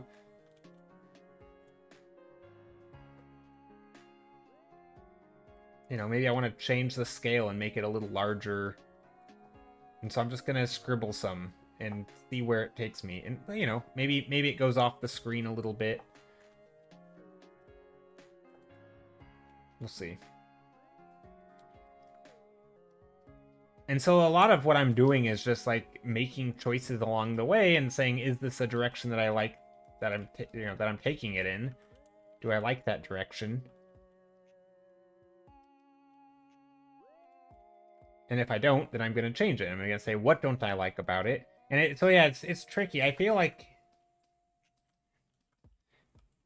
I think this is a hard, I don't know, for some reason I feel like what I'm doing, I don't know how I would, like, I feel like I can explain it, but I'm not sure if that's the same as teaching it.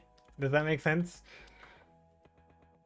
Like, I don't think this is, I think if I were trying to teach someone, like, as a beginner to just start painting, I don't think I would want to teach them this way, right? I would teach them the way that I learned, which is like from the ground up, right? You'd start with some fundamentals and you start layering them on top until you have the whole stack of knowledge of like how do you then, you know, seamlessly weave between these layers as you paint, right? You can't just teach someone to juggle 7 balls at once. That doesn't work. I don't care how good of a juggler you are. Or, you know, if you're a juggling teacher, you've got to start basics, right? You never teach someone the full routine. That's just not how it works, right? And so I don't think I would try to teach them. And that's why I feel like I don't know what I would have to offer in some ways outside of like stream, because there is all that info online. I mean, I literally learned from online, right? I learned from artists like Marco Bucci when it comes to color, and James Gurney for color. You know, there's tons of artists out there for perspective, although I didn't really learn perspective online as much because that was like the one thing I had coming into art a little bit. You know, there's storytelling and lots of like graphic stuff from Clint Kearley was a big one. Right, there's tons of artists out there who teach the basics, and that's basically what I learned from. I didn't, you know, I don't know, you know, a lot of, I guess, concept art techniques from the, you know, back 10 years ago. If you want, you can even try Mark Crilly. Yeah, Mark Crilly, I don't, man, I could rant about him. Not in a bad way, but like, more just, I feel like he got screwed over by the algorithm somehow. I don't know what happened, but Mark Crilly went from like the #1 art streamer like 10 years ago to, not streamer, YouTuber. Like he at some point must have been the biggest art YouTube channel, and then just plummeted. Like he gets like no view. I probably get as many views on a video that I don't even make videos, but like he doesn't really get views on his videos. I don't know what happened to him. I think his content is still fine. I think. I just feel like he kind of somehow he got left behind in the algorithm, and I feel like the algorithm did him dirty. I don't exactly know what happened. I'm sure there's some, you could do a deep dive and research into it and look at trends, and you could like write a book about how that sort of life cycle of a YouTube channel. It's wild.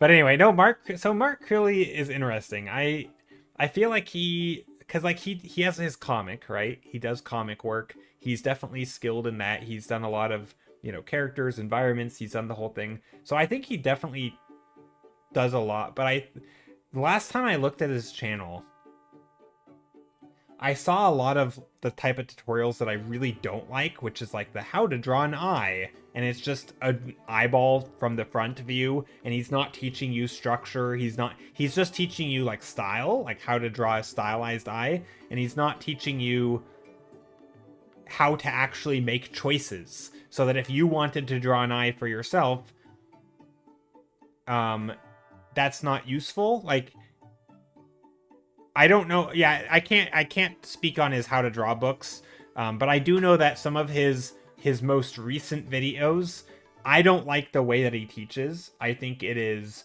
not how artists actually draw. It feels like he's teaching you how to draw the final product, not how do you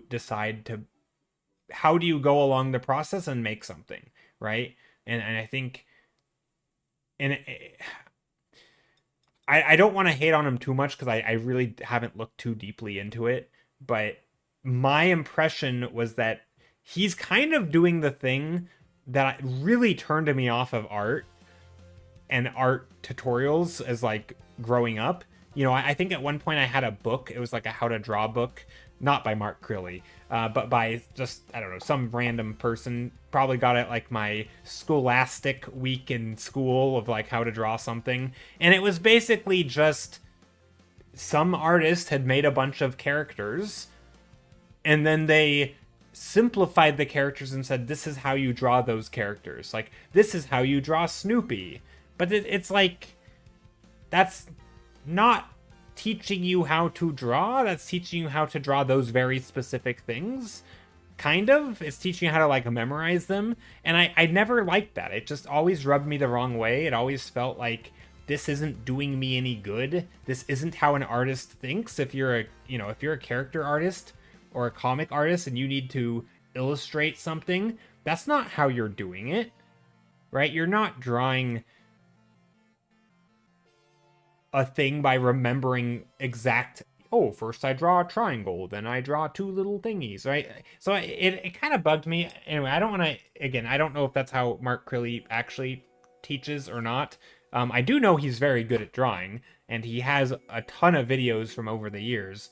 And like 10 years ago, he was making amazing content, you know, drawing environments, and he would go through his process of how he works for his working on his comics, and like he had really good stuff. So I imagine his educational material is good, but he did have some stuff on YouTube that was like how to draw an eyeball, how to draw a nose, and it was like one very specific nose, and he's not actually teaching you the thought process of like being analytical and like the form and the structure, but it was more of like rendering.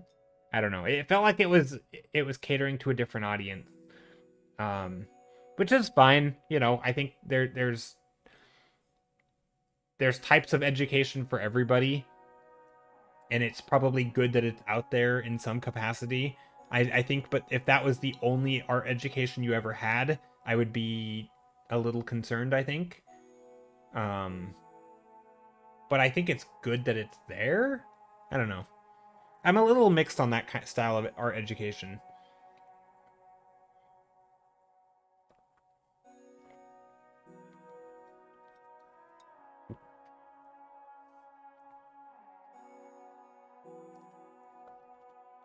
I don't know. I know other people have views on it too.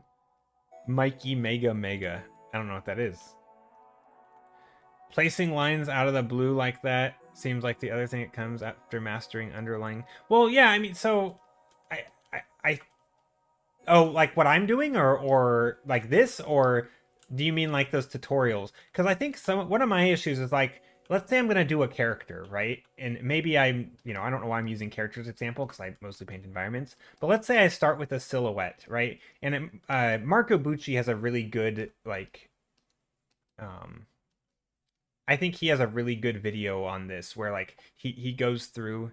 You don't know Mikey? No, I don't.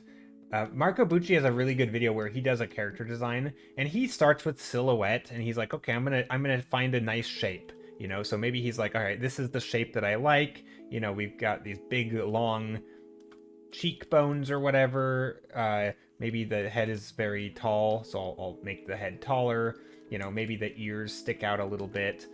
You know, maybe there's like a nose, and you know, he doesn't even get in the nose. Like, okay, maybe this is the, you know, maybe this character's head is a little, I don't know, maybe it's a little triangular or something, right? So maybe he designs the character's shape, and he decides on that, and then he goes to the lines or whatever. So let's say, this isn't what Marco Bucci does, but let's say this is the process that you take, right? You say, okay, well, here's my character, you know, his eyes are gonna be here. Maybe his eyes are very, I don't know. Actually, this is going to be his nose. Maybe his nose is very long, you know? Like a big triangle, and then his eyes are, you know, like little triangles or something. You know, I'm trying to stylize it or something. Like, okay, so here's our character, right? I do this work, and I try to figure something out. Like, okay, maybe this character's mouth is just a line. He's a little grumpy or something. And then he has his chin. Maybe his little butt chin. I don't know. Is that an offensive term these days? I don't know. Okay, he has a chin there. And like, okay, there's a character. Maybe I do a couple of these and I figure out my character. You know, he has some wrinkles on his head. Yeah, so but let's say this is how a designer is drawing it. I think it would be disingenuous to then take this and say, I'm going to teach you how to draw this character. First, you draw a square, right? This is not how I drew my character. And then you carve off these sides and make the chin, right? Add the mouth. Add a triangle halfway between for the nose. Draw two more triangles. Draw some lines. Draw his ears, right? This is not how I drew it. This isn't, right? Like, this kind of tutorial where you teach someone how to draw your character is different than the process that you got to draw your character. And And that bugs me a little bit, right? Because I feel like some people look at art and they're like, I want to learn how to do that, and then you teach them how to do this. And yes, it might end up looking identical, but you're not teaching them how to think like an artist. Art to me is not about putting lines on the page. It's about thinking, and it's about making choices. And how did I make these choices? Well, we could go way back and talk about shape design. We could talk about the impact of silhouettes, right? How important are silhouettes to your overall view of a character, right? There is a ton of stuff involved in making the choice of, like, you know, what does the long face tell you about a character? Again, I'm not a good character designer, so this is a kind of a bad example, but like, what does a face shape maybe tell you about a person, right? What is someone, you know, what does like, what can you communicate with the shapes? What can you communicate with all of that? So it always bugs me a little bit when people are like, how to draw a face in 5 easy steps, because that's not, I don't know, I think that's just skipping too much of the thought process. Again, I'm not saying Mark Crilley doesn't do that, because I don't know enough about Mark Crilley. I'm not trying to, like, trash talk him. I have no, he's, given that he knows what he's doing, like, he's very good at art, and he's done a lot of stuff over the years. He had a long career doing art. I have no doubt in my mind that he is both capable and has probably done really good content. There is no drama. There's no drama, One Winged Attack. But I will say I have seen a few videos from him that are like how to draw an eye in 5 easy steps. I don't like those. Those are not for me. I don't know who they're for, but they seem not great. But I you know, he's also been making content for 20 years, so I'm sure he's done everything under the sun. But yeah, definitely not about him. But anyway, yeah, that kind of like how to draw a thing, those tutorials are, I don't know, they've always just, I've never liked them, because, again, maybe it's just because for me, the thing that I really like about art is that thought process. It's trying to understand what, you know, depending on what you do with perspective and where your eye line is, you know, are you looking up or are you looking down? You know, how does that change your perception of the thing, right? If you were like drawing something from this view, and everything above you, you know, maybe you had characters in here.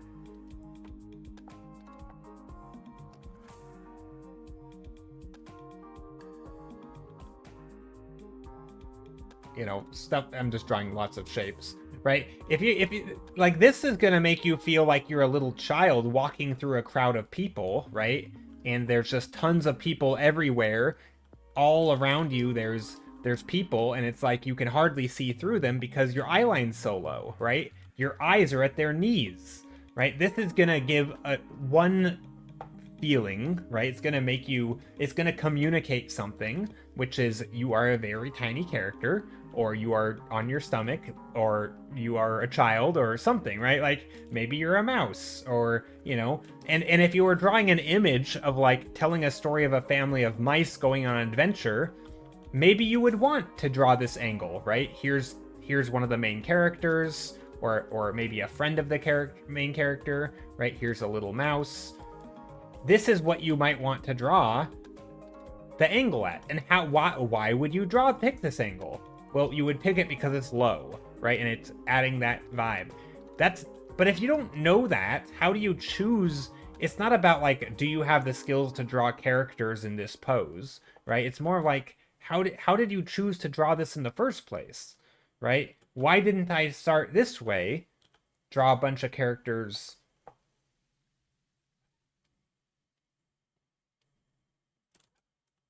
here? Let me just sketch in some stuff.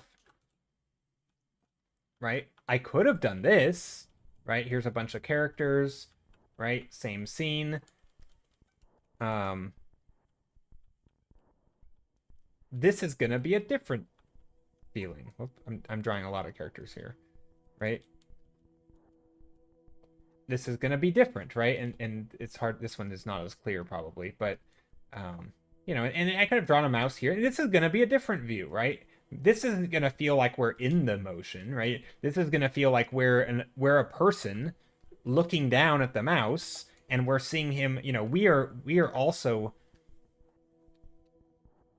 we are one of these people in the crowd. We're just as tall as they are. We are a human, not a mouse in this scene. And we know that because our eyes are at the same level as all the other people, right? And so when you're looking down at them and you see a little mouse run through the crowd, that's a very different feeling than this. And so depending on what you're drawing, you might choose to do one of these. Or maybe there's a different one, right? Maybe you draw a scene from a different view, right? There's lots of views you could pick. And that to me is like, that almost should happen. I don't know. It's not necessarily should, but I don't know. That stuff for me is much more important, I feel like, than how to draw a character in 5 easy steps. But yeah. Also, Winged Hawk, how are you? Hope you're doing well. Often art content isn't the best education. Yeah, it's tricky. There's a whole spectrum, right? You get ranges from purely educational that can be a little bit dry and boring. I mean, I think in some cases, certain Proko videos are like that. Or no, maybe Modern Day James is a good example. Modern Day James, like his perspective lessons, I think, are the best on YouTube. But like, they're a little boring. They're kind of a slog to get through because it's a lot, right? He's going through from beginner to basically expert, and some of it's tedious. Some of it is nuanced in depth and not the most exciting content. But if you really want the knowledge, like it's there, right? Like he has stuff that, like he has a great, I don't know if it's actually up on his YouTube video. I think his YouTube video got hacked once, and it was taken over by like a crypto bro, and then he had to recover it.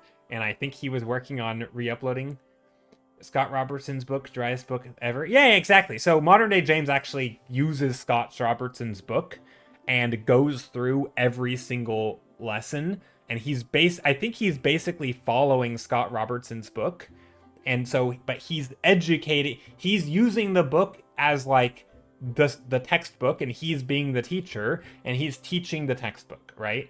So, if you just got Scott Robertson's book, you're basically on your own, right? You got the book, and there's you, and if the book doesn't cover something or there's a question, there's no one there to help you. Well, Modern Day James is kind of like, that's why I think he's so good at it, because he is going through the book, right?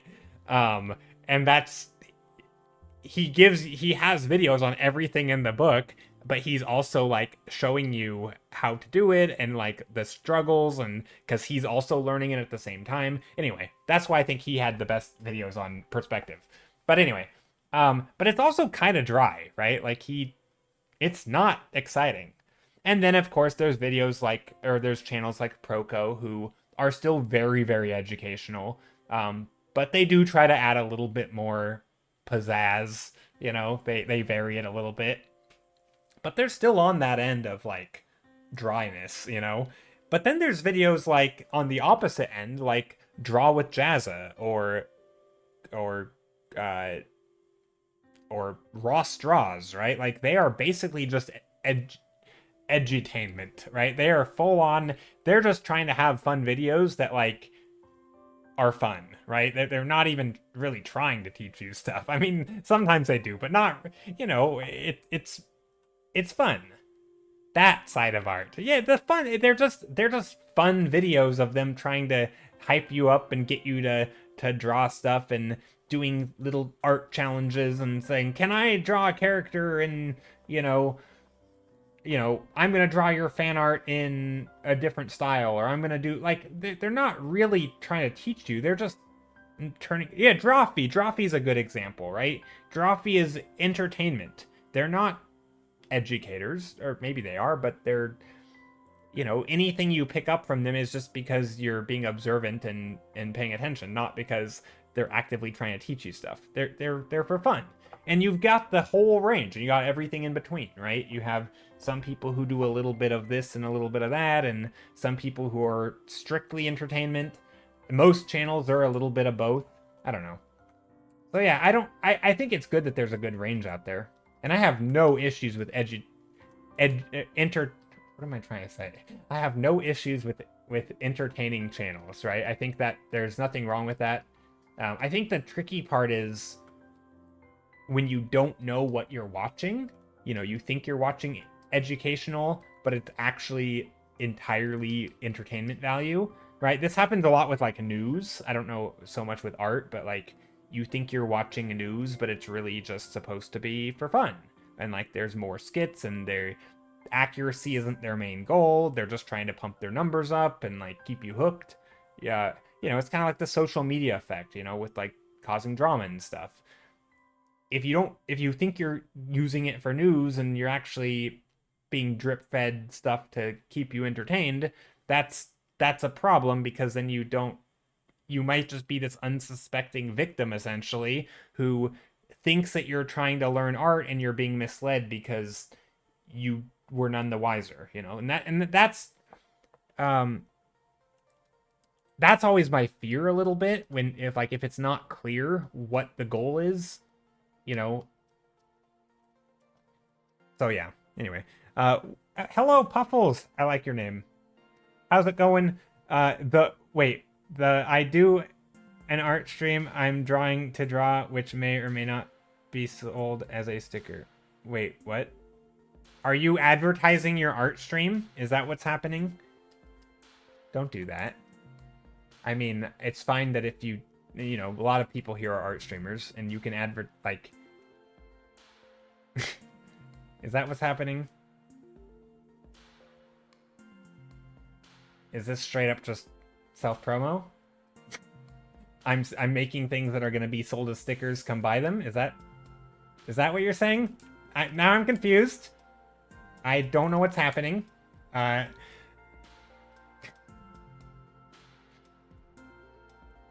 But hope you're doing well. I've been rambling and not painting. I should probably start painting more. Let's sketch in some light and shadow. Maybe a foreground or something. Trying to make this nighttime. But yeah, I think I don't really watch a lot of the entertainment art channels. But I should. I should watch more of them. I know a lot of people have recommended Drawfee. And from what I can tell, they seem like a really cool channel.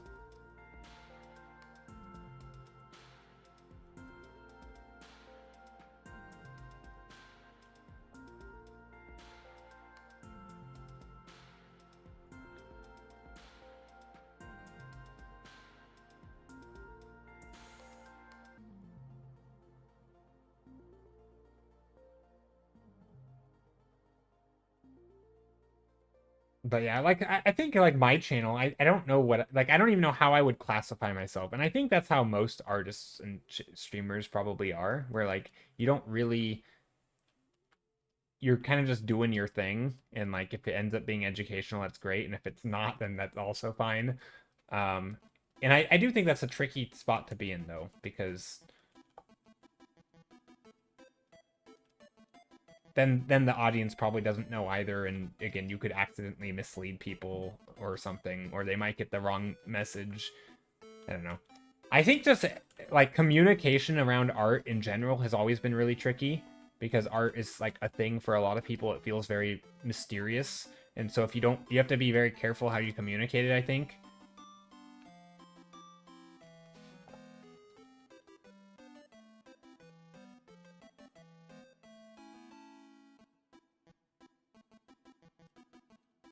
Some of their stuff is super high quality. Yeah, it seems like it. From what I've seen of them, I've seen very little, but it does seem like it's good quality.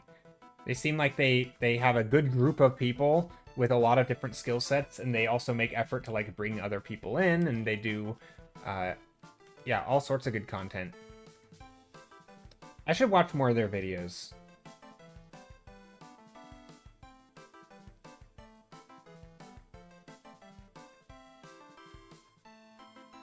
Gosh, I had something in my mind that I was gonna say, and then I didn't. Then I lost it. We're making some spooky nighttime scene here. You know, let's add in another color. One of my goals of this stream was not to do a bunch of monochrome paintings or two-toned painting or whatever you want to call it. So I want to add in some extra colors.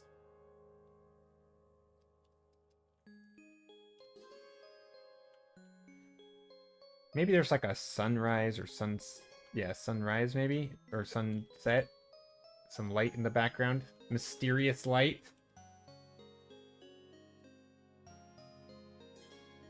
Little bits of yellow.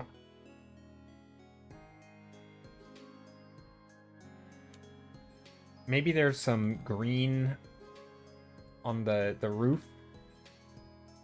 Maybe just on the top, though. A green roof, perhaps?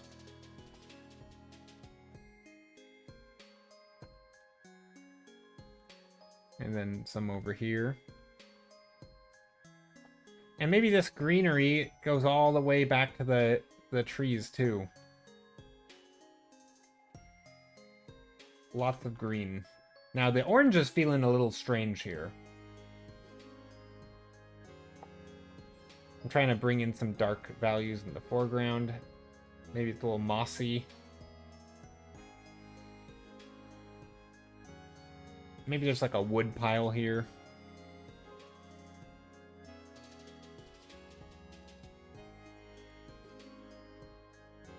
Gosh, man, that's bugging me. I had a thought that I was gonna say, but yeah, it's kind of just, it's gone. But anyway, we are gonna do a vote here real quick, and I'll let you guys pick which painting I'm gonna work on till the end of stream.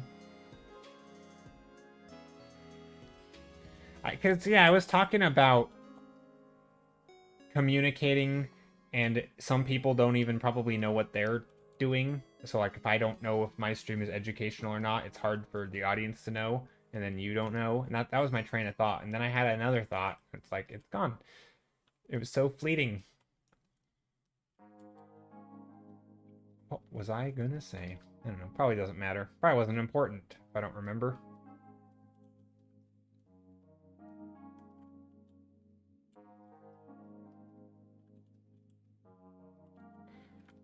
Isn't that how that goes? Although that's not actually true, because you could absolutely forget something very important. But I don't think it was. I'm sure it wasn't important. Anyway, I like the colors here. I wanted to just add extra colors instead of just sticking to super basic stuff. Some of their... Oh, I already read that. Okay, here's this. Add some more shadow there.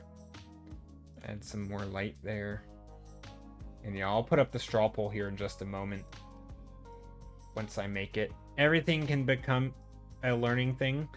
That's true. You can learn. I mean, this is where I think a good learner has a superpower over people who maybe haven't learned how to learn.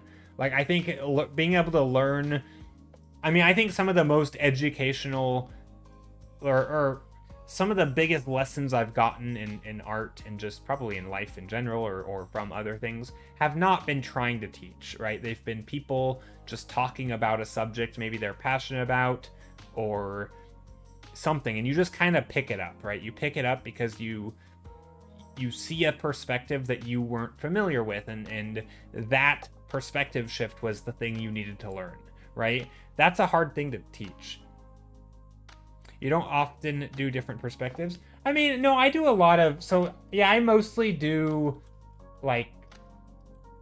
I guess a lot of it can feel samey. I mean, I tend to have mostly looking up view or sometimes looking down view. This one isn't. Yeah, sometimes I'll have kind of looking down. Yeah, I don't do crazy... Also, I do more of that, I guess, for like on my own. But yeah, on stream, if I'm just like painting without thinking, I definitely don't do as much varied perspective. Which is, it can be a little boring, I realize. I should mix that up more. That's sometimes a thing that I have to like consciously do more of on stream. Because when I'm just painting and not really thinking about it, which I do a lot of on stream, you know, like if I'm painting characters, you know, from the top view or again, I always use characters as an example, even though I don't paint that many characters. Well, it can feel a little stale or samey after a while.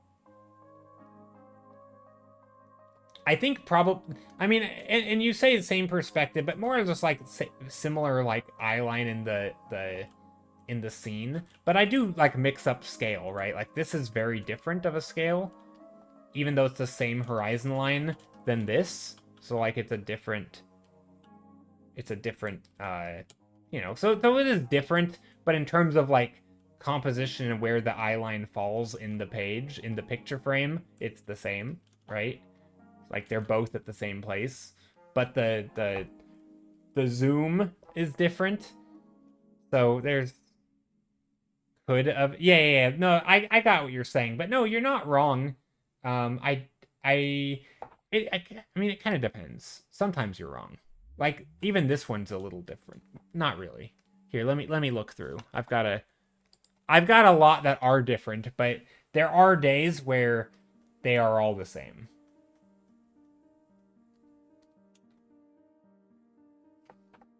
Like, let's see. These are all... So, like, in this one, I think there's quite a bit of a different... Yeah, no, even these are all pretty similar. I mean, this one's looking upward. These are all very low angle. Yeah, these are all low angle. Yeah, I do a lot of low angle stuff, I guess. If that's what you're talking about.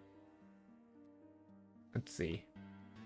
I've definitely... It's funny, though, because some of the paintings that I have... I mean, this one's not a good painting, but it's a higher angle.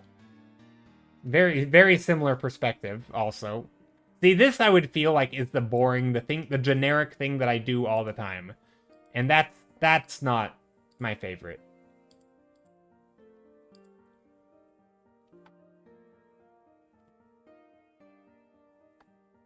I'm trying to think, when was the last, like, painting I finished? But see, even something like this, like, it feels different, but it's still the same, right? It's just low angle, right? Low angle scene. Looking upward. I definitely find it easier to do that. I mean, but then again, there's like this, and this is a high angle, right? We're looking downward. So there's you know, a painting like this that is... And it's funny, a lot of actually the paintings that I finish, or that I call finished, end up being not the samey ones, right? So I might do a lot of paintings from sort of this sort of, you know, the horizon line is here kind of thing. I don't know what you want to call this, low angle, fairly low angle. But the paintings that I actually finish tend not to be that. It's just that these are easier for me to draw, and so on stream, if I'm yapping away and I'm just doodling, this is what comes out. I have to actually like consciously think about doing the other stuff a little bit more. It also just depends on what I'm doing. So it's, yeah, it's easy to fall into sort of a habit. And that's why I always say, like, streaming is not, for me anyway, streaming is not like I'm learning. It's more of a demo in some ways, right? I'm kind of, which is, you know, not ideal. I'd like to be learning and growing, and I think I probably am a little bit, but the best learning and growing happens off stream, when I can actually, you know, I'm more in a comfort zone of failure, of trying new things. You know, on stream, I kind of am gonna be incentivized to stick to something that sort of works. So it's a tricky thing. There's some,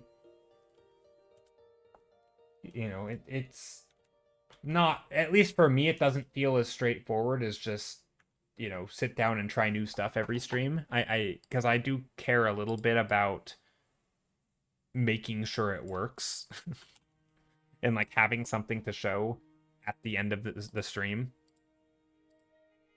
which is not great, right? I mean, that's, I don't know, it's not bad, because I'm not doing this for a thing, right? I'm just painting because I enjoy painting, and hopefully you guys enjoy painting or art, and, you know, if there's even one person I inspire, then I've done my job. So I don't think I have to be doing, like, super new things every stream. I'm gonna make a new straw poll. Oh yeah, Druffzilla, the stuff you posted was amazing. Those portraits that you posted in Discord the other day, Those were super great.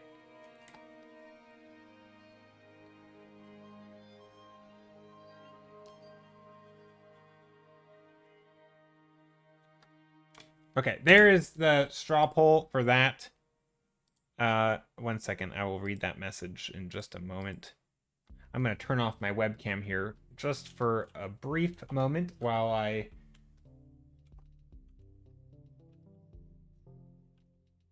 do this. That way you can vote. If you'd like to pick one of these for me to work on till the end of stream, go for it now. I will pin the thing in chat.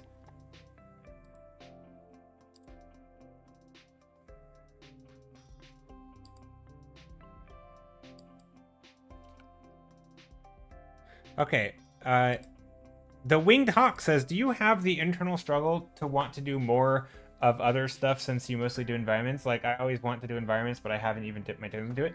I do some other stuff, but mostly off stream. Like, there is a little bit of a pressure, I think, even though it's mostly in my head, to do the same stuff on stream and, like, stick to my comfort zone, right? There's a little bit of a pressure to, like, keep stream kind of the way it is. But no, I do other stuff, just not super common or not super often. In fact, I wouldn't say there's much of an internal pressure. I think I pretty much do the kind of stuff that I want to do. My biggest struggle is probably just like doing stuff off stream, right? Stream has been a huge benefit for me of like keeping me accountable and not getting lazy. Unlike some people, I am not the type of person who is just like always feeling like they need to paint or do creative stuff. I kind of like, I really like it and I get a lot of fulfillment from doing it or from having done it, but the actual like act of doing it, it's effortful and it's not always something I'm in the mood for. And yeah, I think my biggest struggle isn't that like I'm not doing the art I want to do. It's more, or it's not that I'm doing different art than I want to do. That's not the issue. The issue is that like the art that I actually want to do, I'm just not doing it because I'm like, I'm doing other things, right? Like I'm playing games when I feel like I probably should have painted today. But it's not like when I do paint, it's not like I wish I would have done something different, right? I don't really have that. And I do, I'll do characters and other things, creature designs or illustrative stuff or more designy stuff. I'm happy to do that stuff too. So I don't know. I don't know. Maybe a little bit. There's always a little bit of a pressure, I think. It's also kind of just what mood I'm in, right? Some art is much more easy mentally because like if you're staying in your comfort zone, that's much easier than if you're really pushing yourself to learn new stuff. You know, there's always a little bit of like internal regret or struggle of like, oh, I should have learned Blender, you know? I should have made some extra time. You know, I'd like to read more books on topics that are difficult, but they're also difficult, so I don't do them as often, you know, or maybe the books are a little dry, so I don't make my way through them as quickly as I should, right? I think that's always a struggle. Like, learning can be hard, and you don't always have the time and energy for it, or you don't always make the time and energy for it. But, yeah, it can be tricky. Okay, we are voting, though. If you'd like to pick one of these thumbnails for me to work on, we have 1 minute and 50 seconds left. I'm gonna pick number 2 probably because it's a little different what I normally do.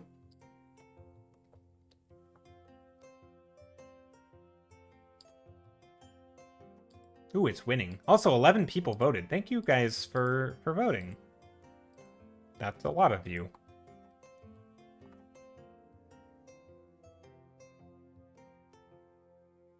Yeah, I do. I mean, I really do enjoy painting environments. I also just enjoy painting on Twitch, and the art community is great.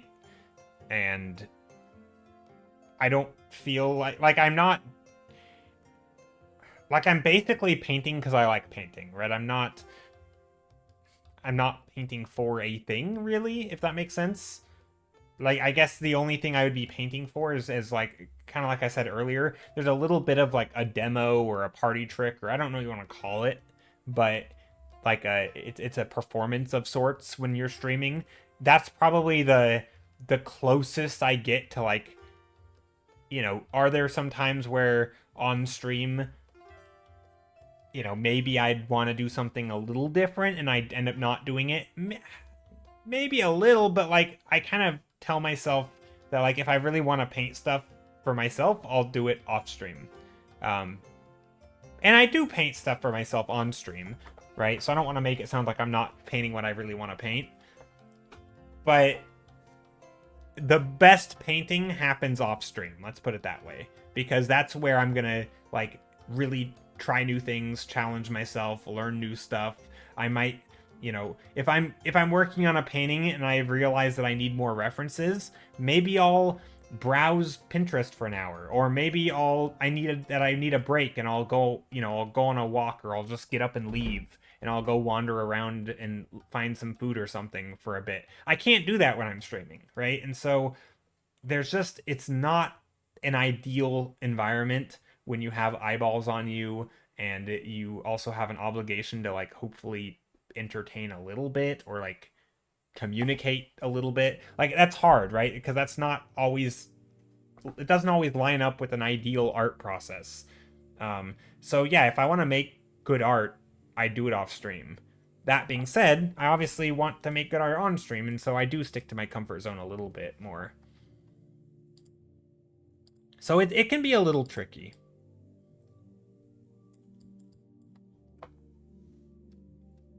I mean, it's not like a huge difference, but, I think anytime you're doing something...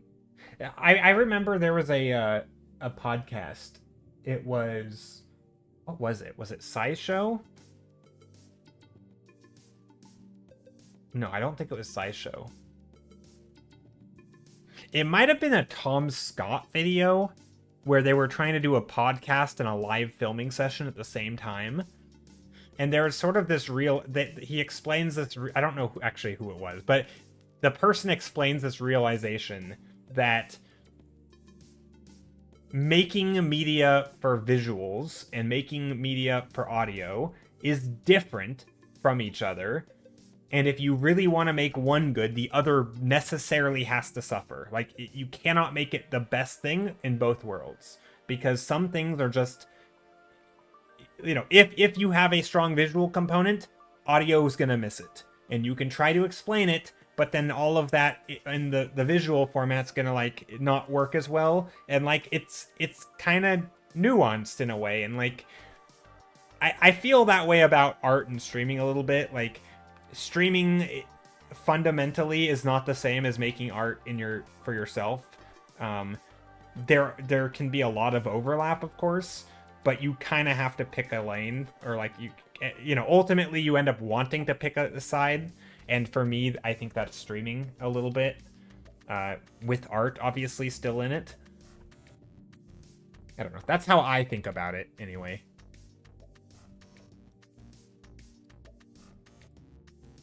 Because, like, if I really just want to do art, I would just, I'll do art. I'll do it off stream. I don't need to be streaming. And so I have no issue of making art off stream. And so when I'm live, I want to be present and live. And, that's kind of my priority. So it's kind of it is a tricky situation. Or it can be.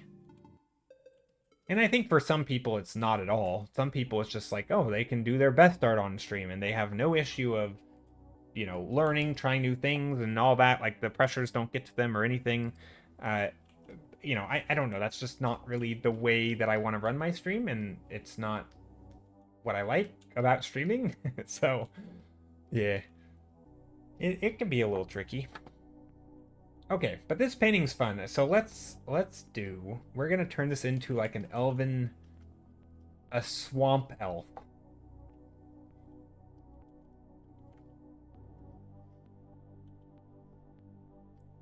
Some sort of vines.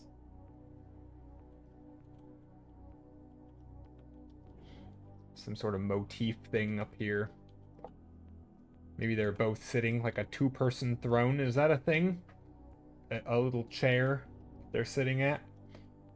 some vines.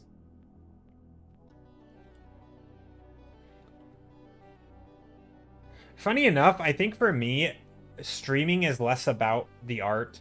I mean, maybe this is true of all art, right? It's less about the finished product than it is like the process. But I think for streaming, for me, it's more about like the thought process behind making art than the actual art that comes out of it.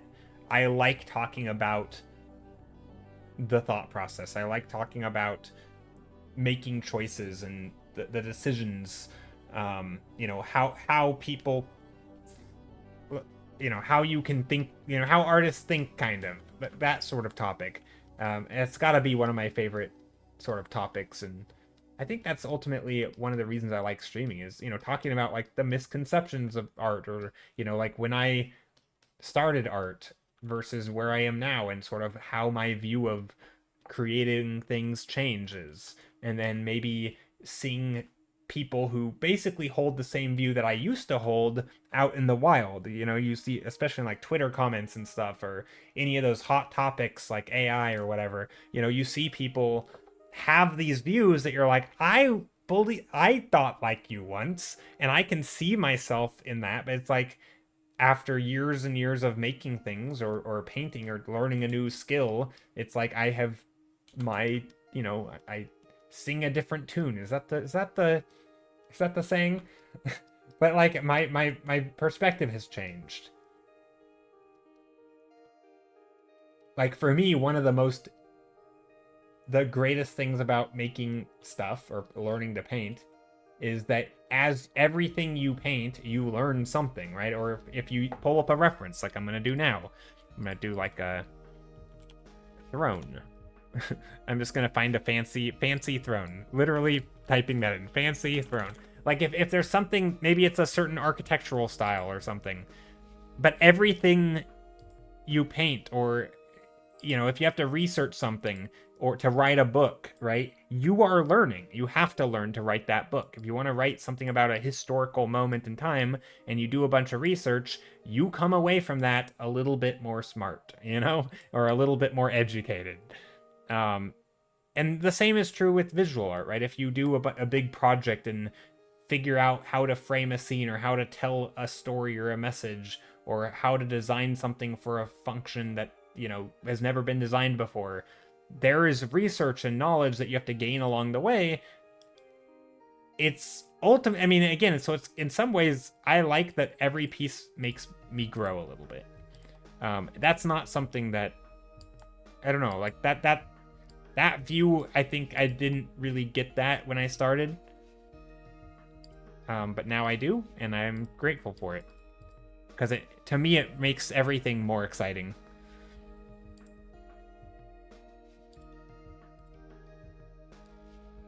Like I can learn some random thing about a random thing. I'm just dragging and dropping random images in here that look cool. And like I like this pattern up here. It doesn't have to be the same pattern, but like, what if there's this ornate leaf stuff? But these were ornate leaf stuff. So instead of having a shape like this, what if we had the central area, and then we had leaves all around?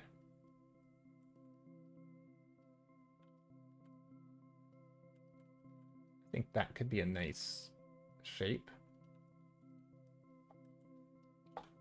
And maybe this is like a twig or something, a twig shape. I don't know. Some branch. But yeah, I definitely like art as a catalyst for other things. Like, art still is sort of my passion or love or whatever you want to call it. Like, I definitely really, really enjoy art. But I also really enjoy that other things are more interesting because I can use them in art. And so it's like, as somebody who is a little awkward and maybe avoids eye contact with people in real life, like, art has made me want to, like, oh, I should pay attention to facial expressions more. And so I'm going to make an extra effort to, like, look at people when I, when I talk, because maybe I'm a little awkward and don't normally do that. And maybe I never saw the use in it, right? Like, shouldn't people communicate with their words. Well, yeah, but also there's all these other things. And so like you learn stuff and you're like, okay, well I want to do this more, or you know, I don't know, that stuff to me, like it really ends up being, I mean, I know it sounds a little bit cheesy when artists talk about like loving the process and like what, like I think what that even means is so different now to me. Like when I started art, I don't think I knew what the, like when I thought about like what the process even is, I didn't, I don't know, just I didn't, I thought it was just like, okay, well you start it with a circle, you draw some stuff, and then eventually it's a face, and like that's the process. The process is the marks you're making, you know, your technique. And then to me it's now almost entirely like your mental process. Like what are you thinking about? What do you value? What's your goals? How do you achieve? I don't know. That's the stuff that I think about now.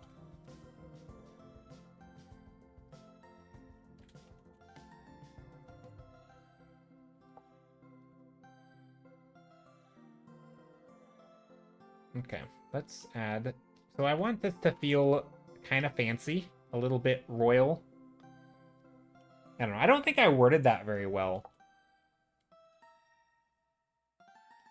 Well, you said well said. I don't think I worded that very well, but it it's a hard. I think it's a hard thing to explain for me because it's like if you don't share that view already, I don't know if I will, if that explanation will have made it clear. Yeah, I imagine it would be hard to understand from an outside perspective, which is why I like to argue with people like AI artists on Twitter. It's quite enjoyable to me, kind of, because like it's sort of an exercise for myself to articulate that view of like that difference of doing the work yourself and having to make the choices versus deciding what you want to make and having someone else make it. Like they're so different. And it seems like from the, you know, if you're just looking at the output, right? If it's just the end process, it's not different, right? If I commission you to make art versus make it myself, they might look the same. Like what's the difference? But obviously it's different if I commission you versus not, like when I'm making it. But it doesn't, I don't know, it's interesting, and it's hard. I like to try and articulate that. It's hard, especially in limited characters on Twitter. But I don't know. It just I love thinking about how people think and how stuff is made and creativity and making things, and like that to me is just, there's so much cool like psychology around it, and I don't know, it's cool. Brains are neat. So yeah. Also, I don't know what I'm doing here. Let's add some gold. I don't know if swamps should have gold, but I feel like some of this stuff should be maybe not gold, maybe bright green.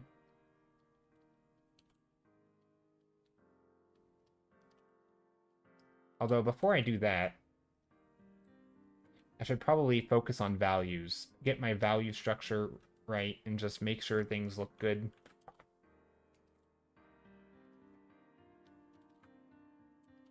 Like, what's the form of this? If this is a throne or a chair, maybe there's some, the front stuff is here. This can bunch out a little bit.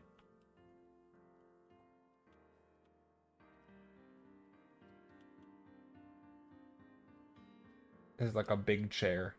A very big chair.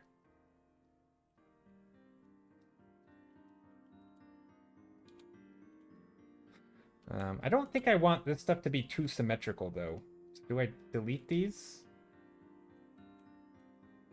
Maybe this one I delete, and then this one...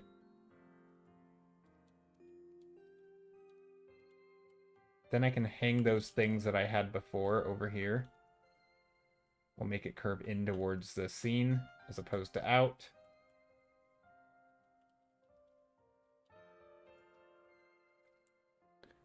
Kibi, how's it going? Welcome, welcome, Kibi. Hope you're doing well.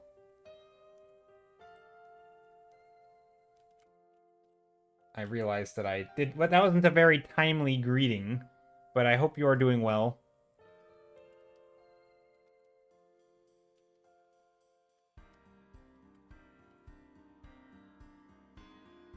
Okay. What if we add a color to these people, like an orange?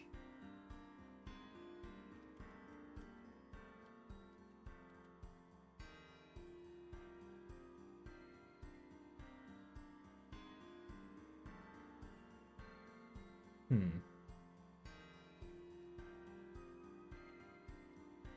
I feel like these people definitely are going to need some darker value. We'll have to figure out color in a moment. But first, let's focus on the overall structure of the image. Where is it light? Where is it dark? Um, this thing definitely feels like a swamp, so I'm going to try to put some swampy shapes in the background. Although I do like some of these colors here. I think we can keep it pretty sketchy. You are? Thanks for asking. Glad you're doing well.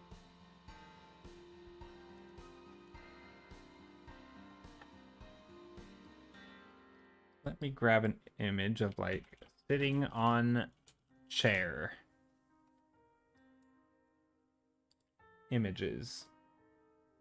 Oh god, AI. I just want to find, like, an image of a person sitting on a chair.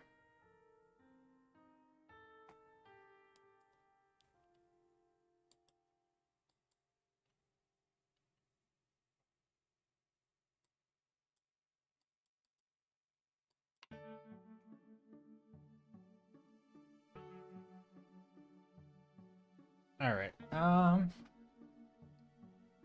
because, yeah, I don't want to get lost in all the little filigree or anything. Right? All the little ornate details, and also they're supposed to be vines. I think we can leave them pretty loose. I want to focus on the focal points, which is the characters, because that is something that I neglect a lot when I paint.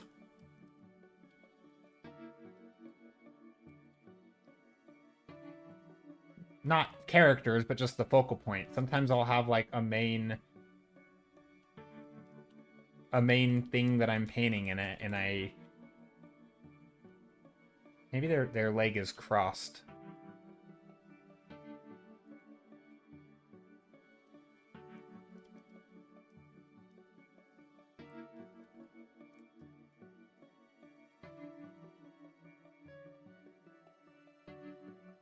Something like that. Crossed leg. And then this person, maybe they're shorter.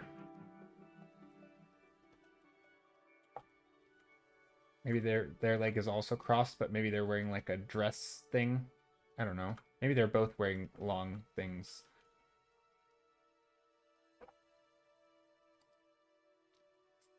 Hmm. I think that's better. Let's try to carve out their shoulders. This person, I feel like these are like a couple. They're in like the equivalent of a love seat for a but a throne. Some weird like vine, not a throne, but they're just like chilling together. I don't know.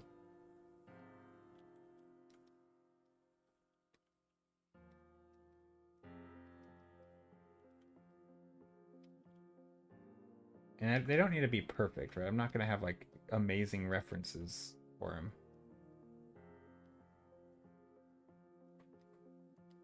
Just trying to blob in colors. Maybe I get some big shapes in here, or big like blocking of shapes. Maybe some shadows for like under the chin.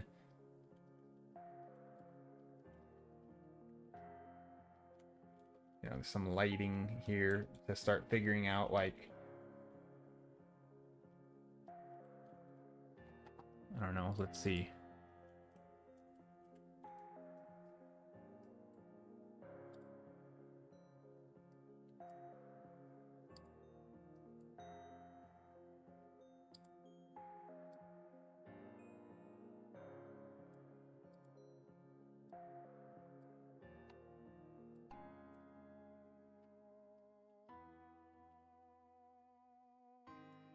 Maybe some sort of...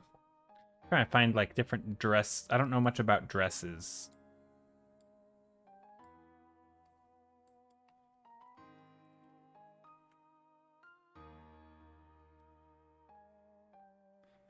And also this doesn't look great. But yeah, I'm trying to just basically carve out shapes and make them look okay. Also focusing on silhouette a little bit. You know, we get the shoulders coming out. Maybe the neck comes in. Also, it's going to be elvish, so maybe there's some interesting shapes going on.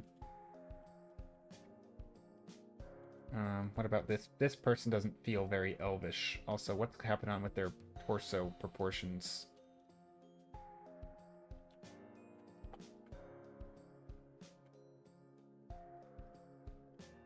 I like this shape though. This character is obviously very blobby and doesn't look like a character yet, hardly. But they are already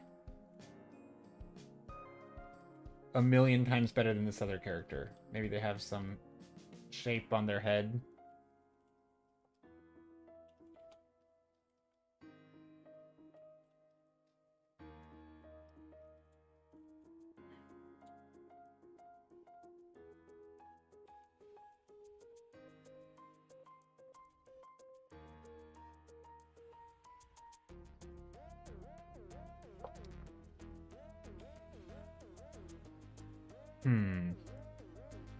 Yeah, let's add some pointy shoulders.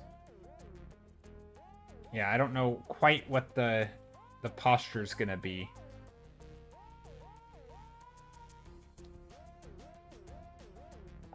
Let me see.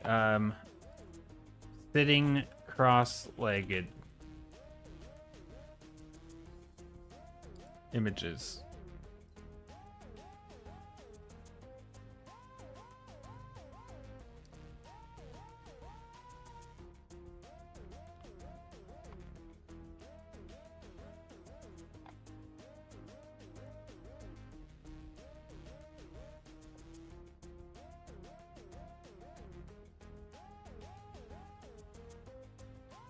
Oh, there we go. It's not a bad pose. Got a nice reference there. Look at that. We found a reference. Not, I mean, it's not the exact same angle or anything, but it kind of works. You know, it gives us some lines that we could focus on, like, you know, having an arm. Although I'm not quite sure what's happening here. His arm seems very high up. But like if his leg is here kind of thing. Also, I know there's a lot of foreshortening going on, but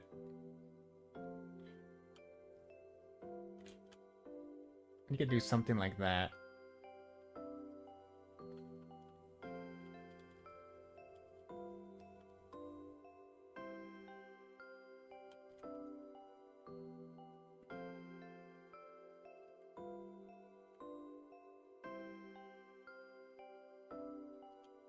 And this is that character. They're also sitting here. Their arm can be folded. And this can be another arm. This is the hand. I think that works for pose. This shoulder should be a little lower than this shoulder.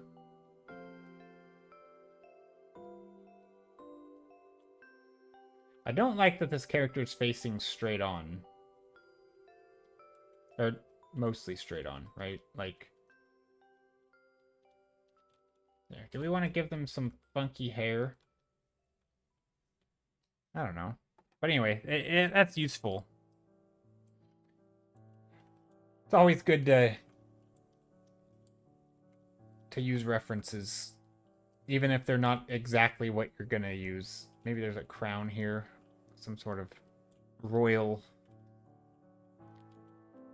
look. Maybe they have they're supposed to be elves, so maybe very long long faces.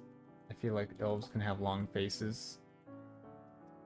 Again, not trying to do anything fancy. We're just trying to give the vibe of...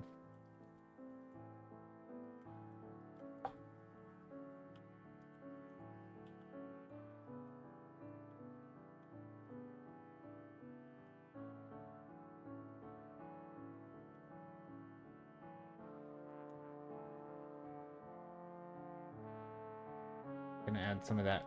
I took some of that color from back here, this bright color. I'm gonna use this as like the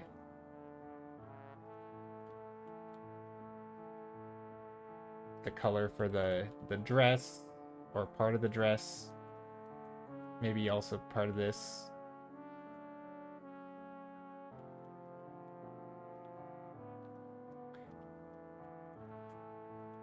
Trying to carve out some shapes here.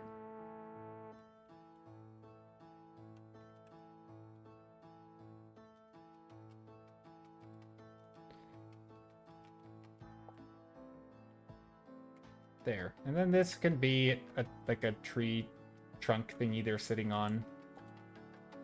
Like a bench. A tree bench.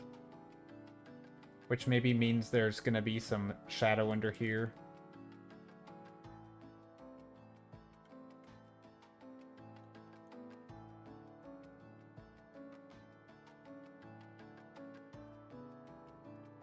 Nope. Maybe I should have made this more foreshortened. Can still go more foreshortened there.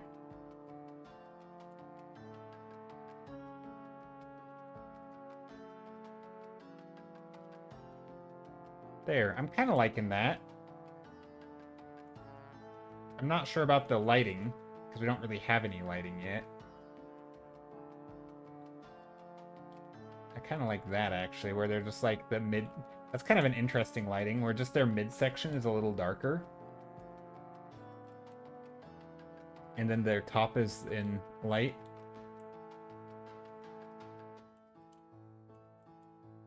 I think that's interesting. Anyway.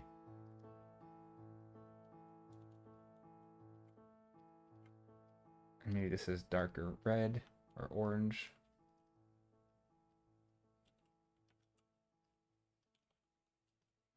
And maybe we get some brighter light noses.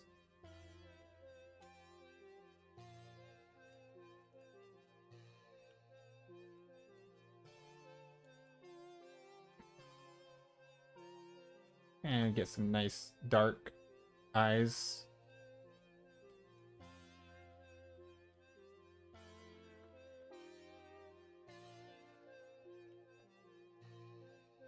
And same here. Bright nose. Forehead.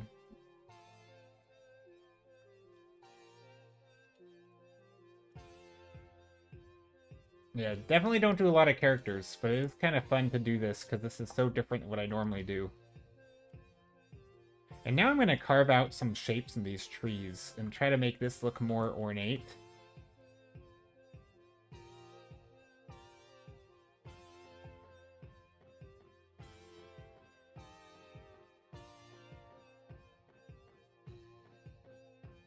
Stuff like this.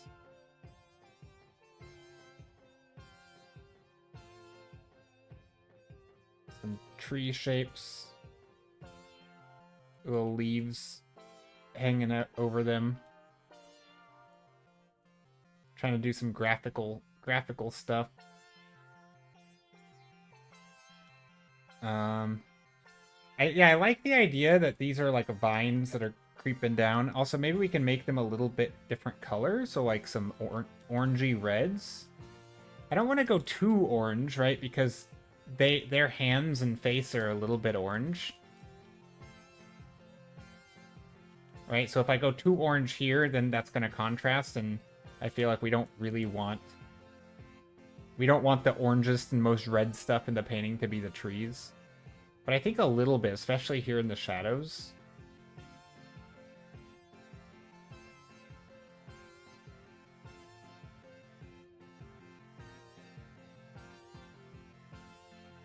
I think that's kind of neat.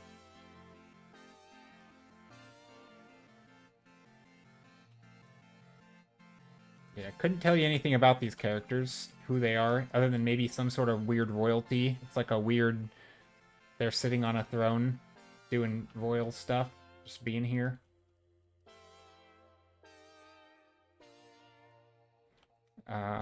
This probably goes further back. So I feel like they don't actually have a back to the throne. But I'm going to use that green as a backdrop.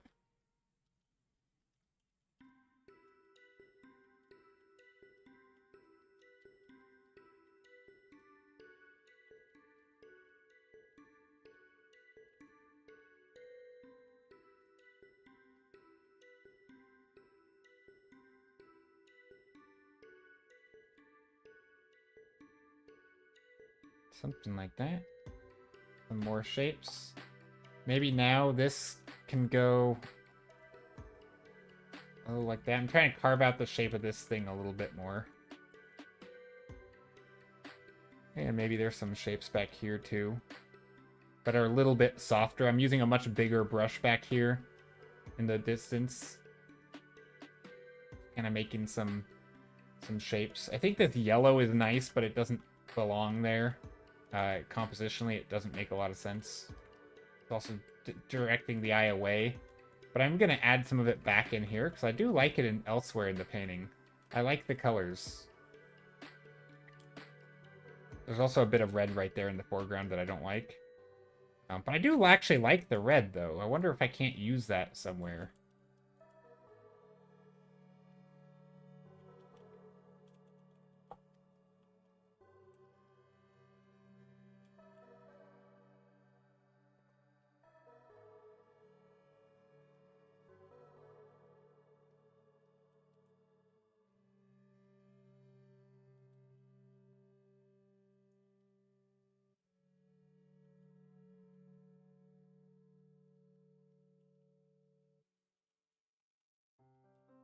Maybe something like that, where like we have the dark red down here because it's in shadow. Or maybe just the tippy top is not in shadow. And then the top of this is all in shadow, so this is basically all bright. Something like that. Now we can get rid of this red. I like to do that where like if there's a color that's nice in the image, I want to make sure it's in there.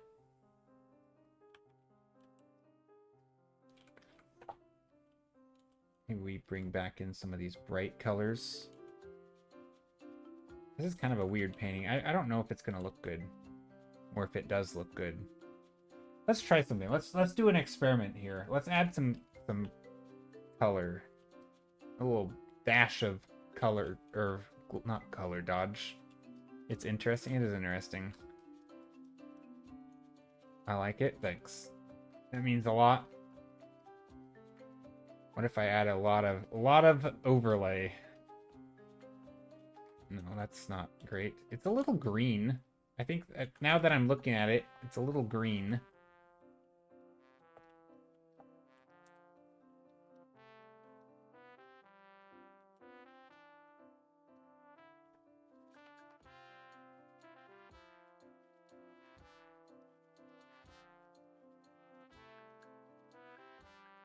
I'm not sure about that lighting on them.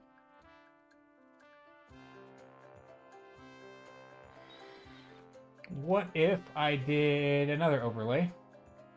I could probably do a multiply layer.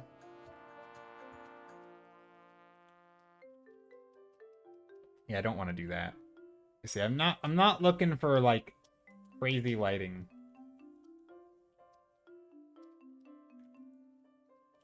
I don't think so.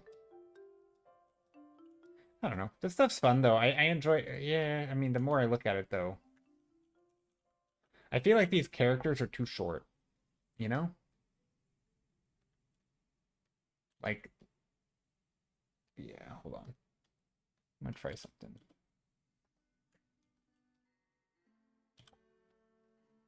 Or maybe...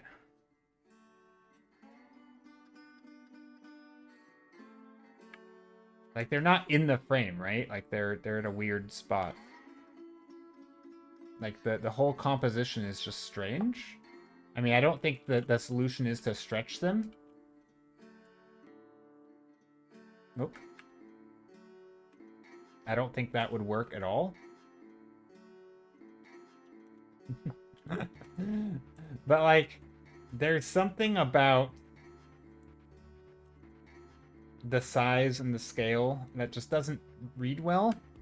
And maybe what the way to fix this is to focus more on perspective and make these look like we're looking underneath them a bit more. So that these are really tall.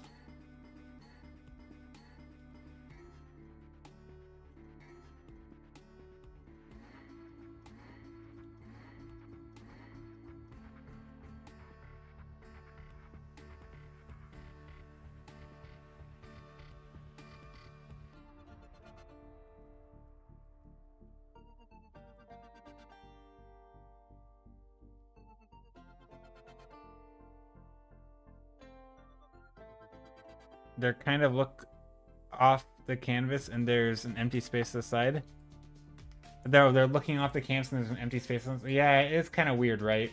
Yeah, almost. That's true. Do you mean like if I were to move this thing this way? This is where they'd be looking over here. I mean, we could just do that. Yeah. That's true.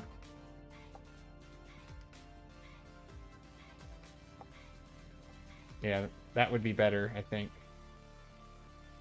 To put shapes over here.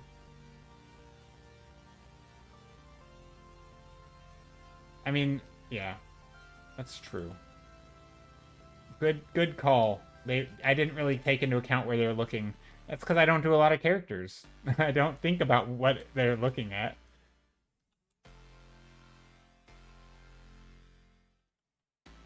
At least not that much. But yeah. I think that's better. And then maybe over here we can put some little grassy areas.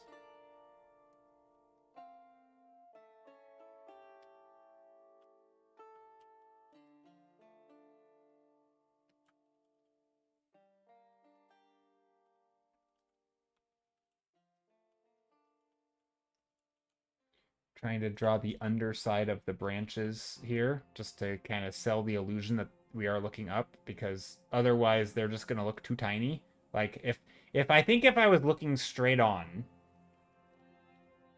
and they were this big in the scene, I think that would be a bad that would be a bad photograph, right? Whereas if you were looking up at a scene and there happen to be people in there, that's fine. But if you're just like zoomed way out and the people for whatever reason are tiny and then there's all this stuff behind them, that's like, why did you crop it like that? And so I think by really pushing the perspective, like, oh look, we're looking up at these things, this is where the view is, I think that would sell it a little better. So like, I don't want this to be a flat silhouette, right? Because that's going to make it look like we're zoomed out kind of, and we're zoomed in like a telephoto lens, I think. So the more sort of round these are, the more, you know, we actually have shadow under here. Oh, that stuff is going, you know, angular. This stuff we can see the undersides of.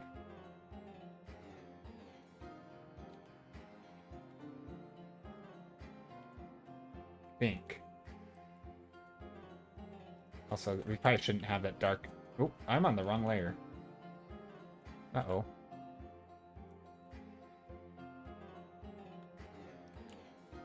We probably shouldn't have the darkest stuff up there, though. We should probably still have it under here.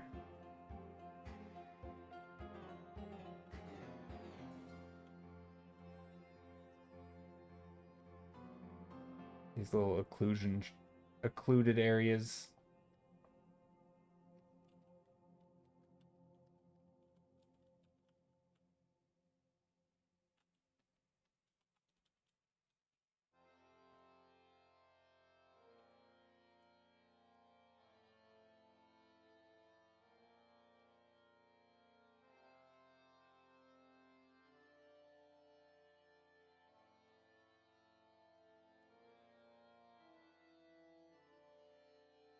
And this can go a little darker back there, probably a little more green.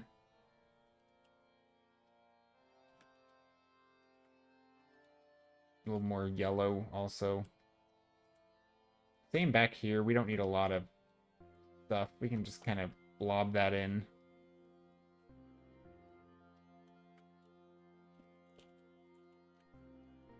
Okay, so if these are flowers, though, we can get some kind of nice flowers of different types. And I say that because this is supposed to be like a royal thing, right? So maybe there's some fancy flowers around. Although I might have made that too small. The detail scale is too small for that, I think. Whatever, we might have to change that.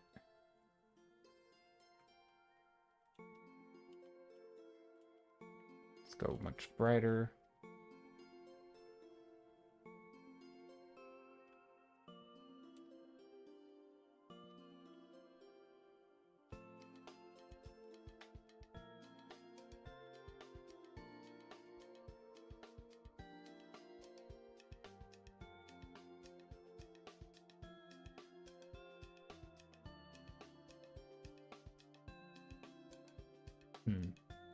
I kind of like the idea of these sort of bright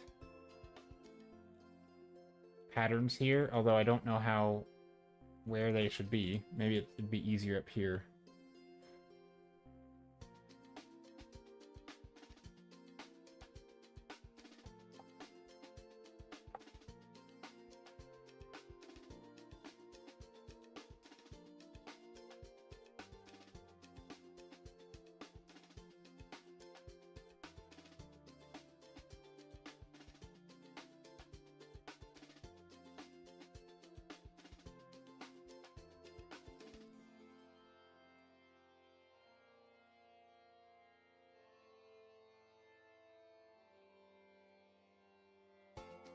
Yeah, definitely am not good at character art, but, you know, it's not the worst thing I've ever done.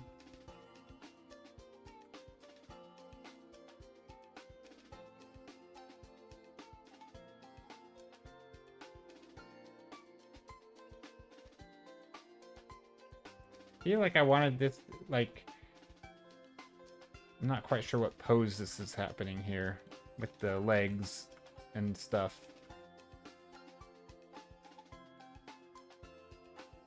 I feel like she needs at least a foot sticking out.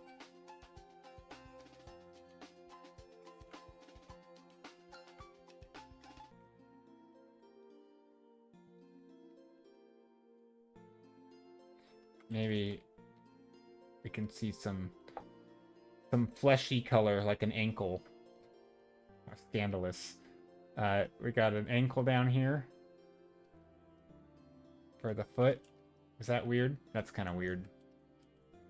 I don't know. There. Yeah, I'm not sure how that... I actually like this person's shoe. That's kind of a neat vibe. A neat shape.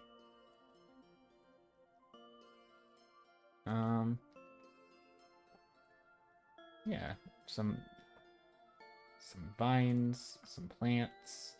Maybe there's a little bit of greenery on top of this stuff.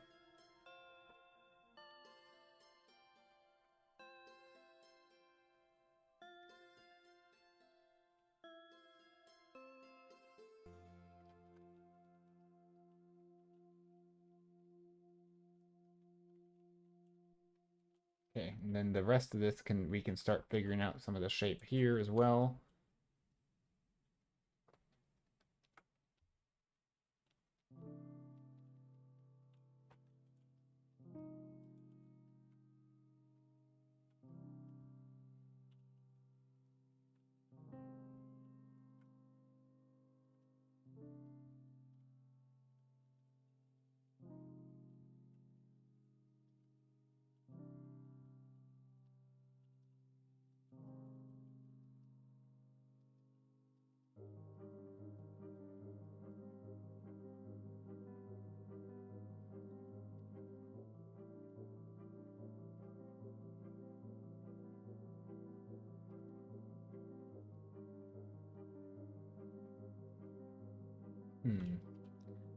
Do like this, but I'm not. I feel like this is gonna be one of those things where I look at it in a little bit and be like, "What in the world? How did I allow myself to paint this?"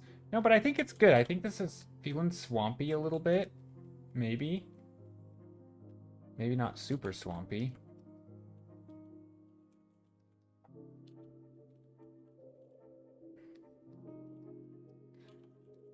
Now, why are they fancy and in a swamp? They don't look like they're swampy. They don't look swamp elves, right? Because the swamp is very grimy and they don't look grimy at all.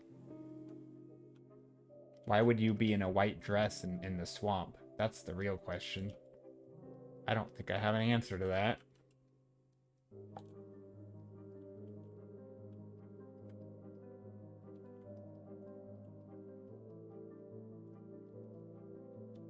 Also, what's happening with that? Did I scoop something up? No. Maybe. There's a lot of noise back here. I don't know if I like that.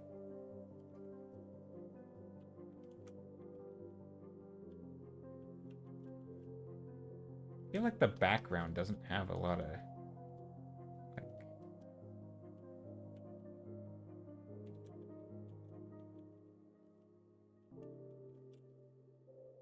Let's try something. Multiply. I don't think I want to make this thing a dark scene, but what if I do?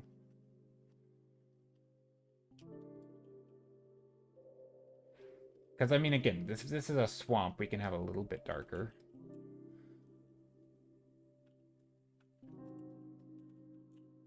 And then, of course, we can have bits of light shining down. That illuminates certain parts, like the parts that I highlighted.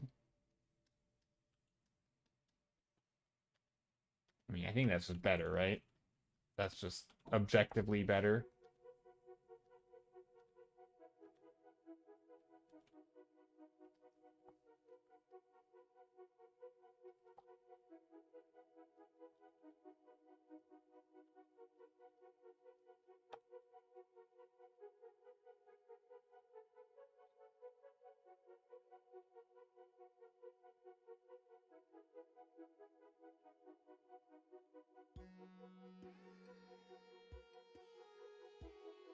Something like that.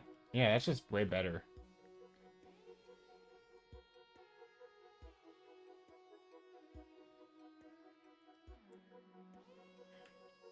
There.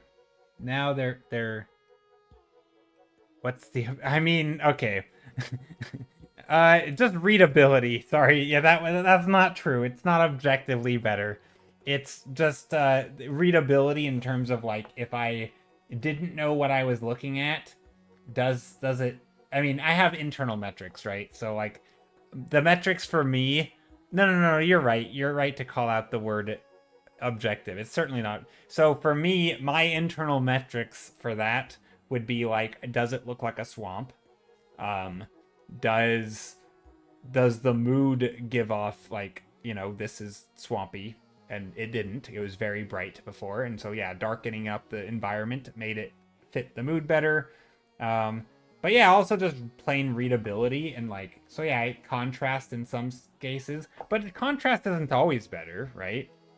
But like this looks like a sunny day in a like on a movie set or something where like they're not actually in the forest because it's super bright, there's light everywhere. So I think just darkening the background is like, you know, it gives the sense that they're, I don't know, I think it meets my goals for the painting a little better, right? And a part of that is like me figuring out what my goals are, but that to me clarifies things, and so it's like my goals have been more clear. I don't know. And I guess to me, it's like if you don't know what you're painting a little bit, and let's say you're painting an elf or a goblin or something, or maybe in this case these people, and at some point you sort of are pulling in two directions, and then you say, "Oh, this is the direction I want to go," and this change makes it that direction. To me, that's like, okay, not only have I made a choice, but that is I've picked a direction. Like objectively, it's more one than the other, right? And so even though my metrics might be unknown to you or only known to me, like this is objectively pushed in a direction that I'm more happy with it than this. This was just kind of in the middle of a bunch of things, and like it could look fine, and I could have probably added some light or something, or maybe added a little bit of maybe push some of the vibrancy of the greens, and like I think this could have been fine. I mean, maybe this is still a more beautiful image to some people. Also, I don't know if I like that. Maybe it's a more beautiful image, People might like this better. But I think the darkening just makes the mood that I was going for a little stronger. And I might have overdone it a little bit. Maybe I only want that much darkness, right? But like there's some level that's like gonna be more optimal, I think, for me. Anyway. But yeah, no, I used the term objective there a little bit loose. But I think if I don't know, maybe some people would take issue with that. You didn't mean to be nitpicky. No, I think it's an interesting topic though, because I think if you do have like a strong internal metric or something, like if you know exactly what you want, there are objectively better or worse. Like for example, if you say I'm gonna paint a dog, right? Or I want to communicate a dog painting, right? I want other people to know that this is a dog. There are objectively more dog-like shapes and less dog-like shapes, right? Like you could pull a maybe not objective. It's still no, it is objective in terms of the data you'd get, right? You could ask 1,000,000 people, and if 99% say that's a dog, and then if you did another experiment and you pulled 1,000,000 people and they're like, 1% says it's a dog, the 99% who says a dog, like that image that you showed them very clearly is more indicative of a dog, right? It is absolutely better in the sense that it communicates a dog than the other image that did not communicate a dog. Seems clear enough to me, right? Like that's pretty objective, I think. And so once you state that this is what you're going for, I think there are objective. I know people hate using the word objective in art, but I think if you make your goals crystal clear, even if it's just to yourself, there is better and worse. And it's always been a little bit of a pet peeve of mine when people like everything's subjective, nothing really. It's like a nihilistic view of art where it's like because it's subjective, nothing really matters. It's like, well, as long as you like it, it's like, well, yeah, but like if you have any sort of goals or ambitions with it, then there are going to be metrics that probably you want to meet, and like you can absolutely strive for those and sort of hand waving away and saying, it's all subjective anyway, who cares? That's always bugged me. It felt like a bad take on art. And so yeah, I do sometimes use the word objective. It's probably not quite what I mean, but I think it hopefully communicates the idea.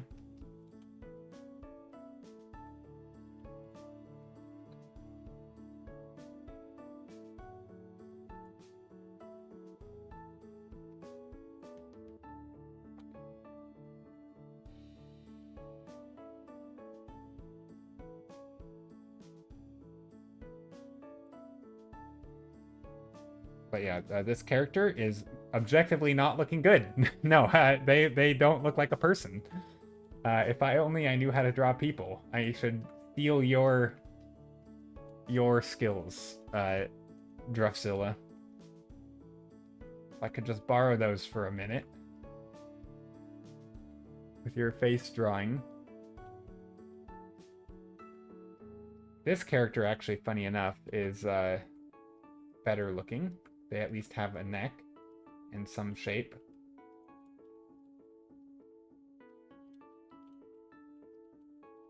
Also, he's very pixelated. I just realized that this canvas is very tiny.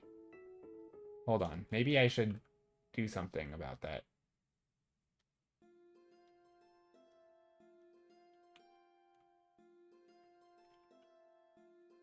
Let's do something about that.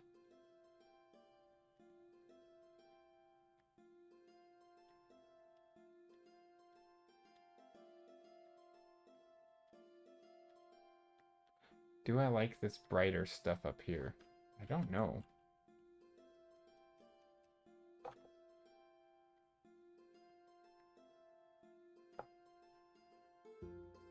It's a little bright.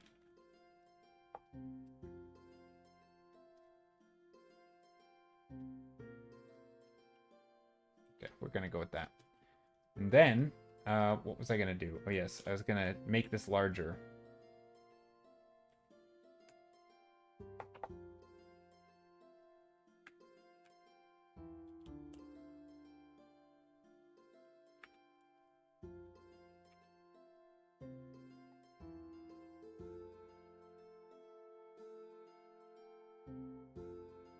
I know we're getting near the end of stream, so making it larger now is kind of weird. Just a little bit larger, though.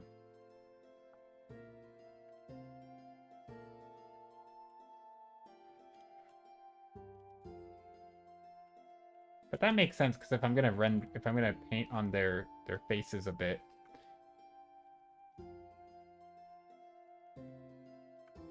it's probably good that I zoom in a little bit, you know?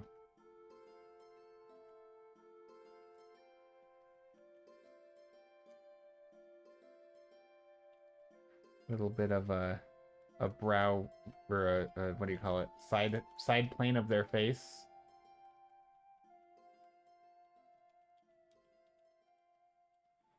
Oh, that's like a weird forehead shape.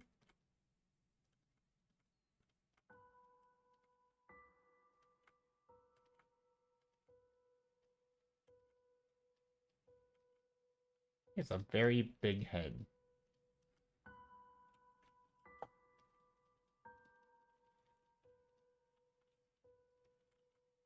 Some very green hair, too.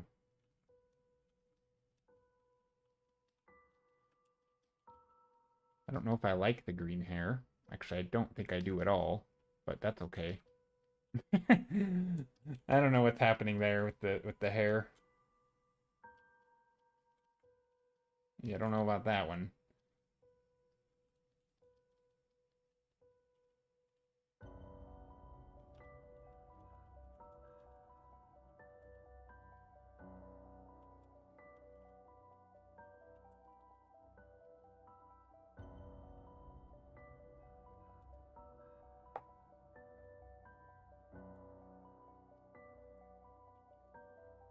Oh. It's all about the planes. Yeah, I know.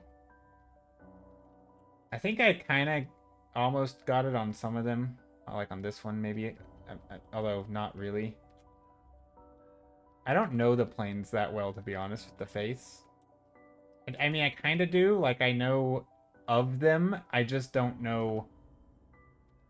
Like, in practice, I don't think I put them in the right spots, really. Like, I kind of know them. Like, I sort of do. Like, maybe, like... Yeah, I don't know. I'm not that great at it. I need a lot of practice. I should do more practice. That's okay. They're not supposed to be super crisp in the execution here. They can be a little blobby. But yeah, definitely it would be good to do some face studies. Even just like a sorrow head, you know, going over the planes. This one doesn't look. This one looks like a nonsense, right? There is no like side plane of anything. Not sure what's happening. I mean, this one is maybe I did some weird blending stuff that just made him look funny. But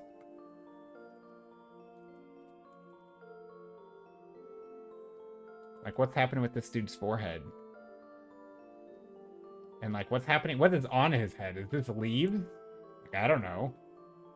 He's also looking very tan now. He just got really, really dark.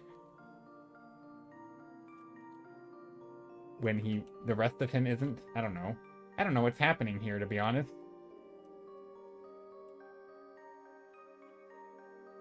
Actually, where did that light go? I don't know. Whatever, this'll work.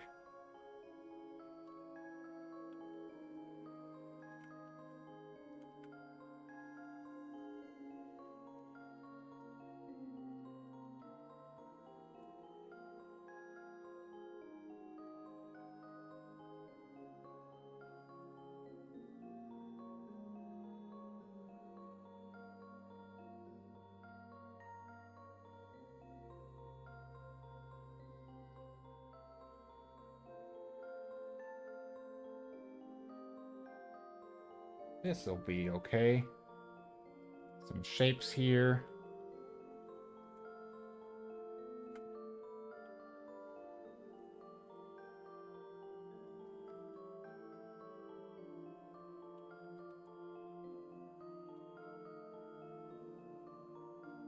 Okay, I'm not totally certain about what's happening here, but it's the thing. We've done something here.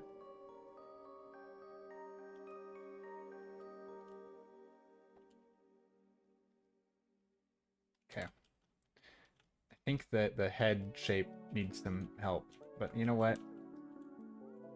Whatever. They're swampy elves or something.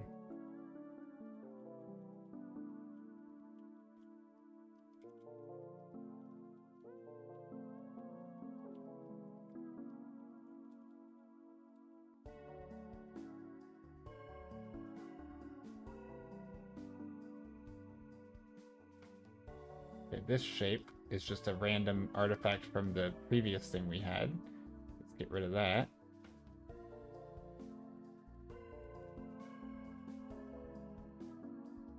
Lurk! Satria, hello! I hope you're doing well. Thanks for the lurk. Thanks for stopping by. And everybody, if you're here, everybody who is here, thanks for being here. Thanks for stopping by and lurking. I feel like I want to do some sort of an event or something, but I don't know what. If anyone has any suggestions. What's a good, like, art stream event?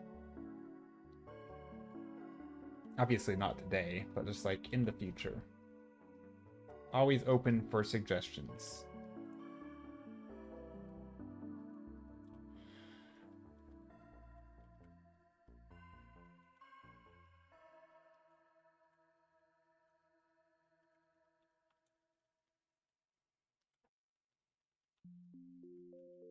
Okay, do I like this? I think I do. I ask myself that a lot. Do I like this? And then I have to figure out what it is supposed to be. Or if like what my metrics are. What am I judging it by? What do I want it to be?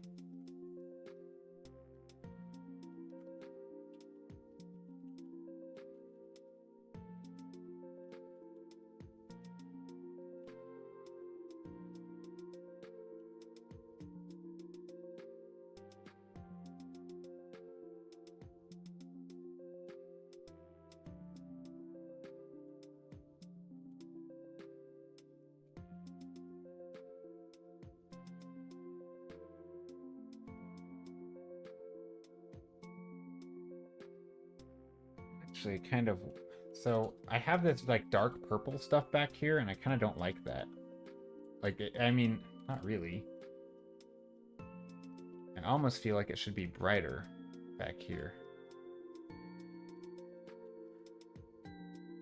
You feel like they're waiting? Yeah, it's. I kind of. So, yeah, I kind of have like a sense, or you know those like weird stiff like portrait things of like the old like those fancy royal portraits where like they're just kind of stiff and weird. It kind of gives me that vibe a little bit.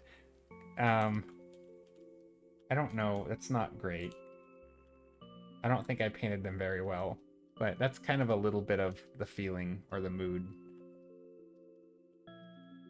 Yeah, they do kind of look like they're waiting for a boat. That's funny. Definitely a little bit.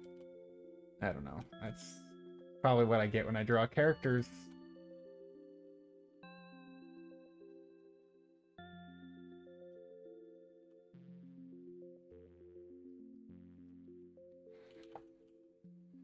Just gotta get good. Need more practice.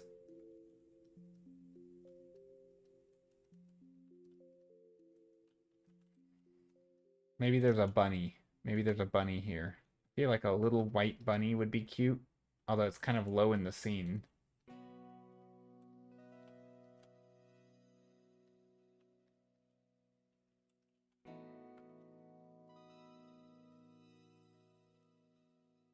Hold on. Let me Google images of bunnies. Bunny.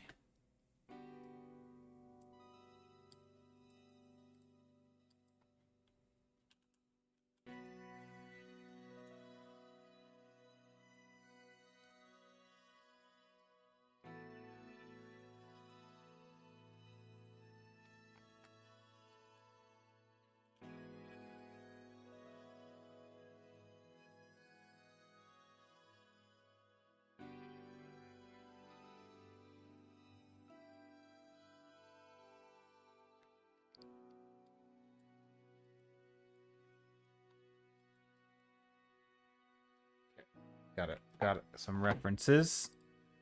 I think a cute little bunny would be fun.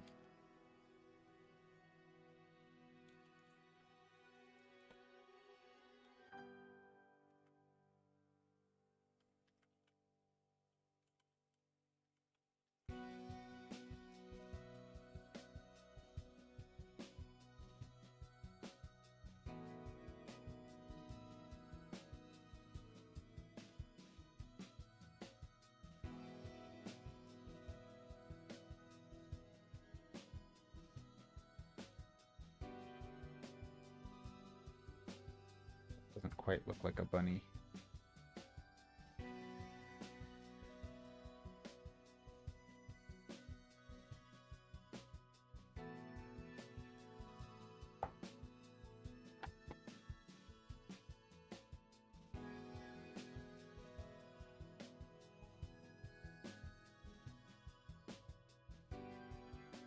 Another one sitting up. Yeah, something like that. Maybe this one sitting up more. I don't really know how they sit up. I'd have to find more images of that, but yeah, maybe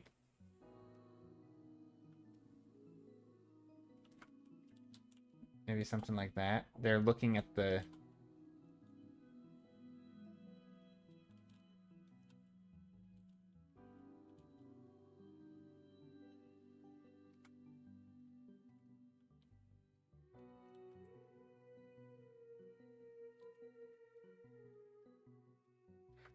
put a little bit of light there.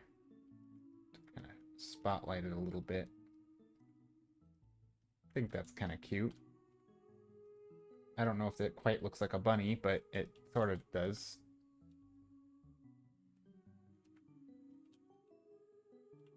I mean, I think it's pretty clear it is a bunny. Whether or not it looks like one is another story.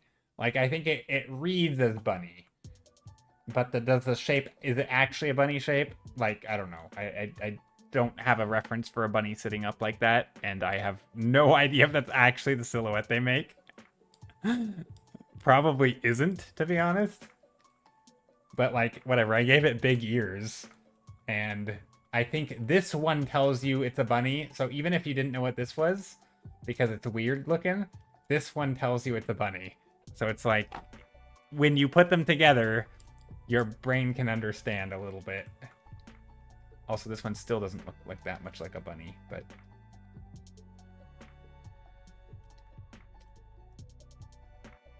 that's okay.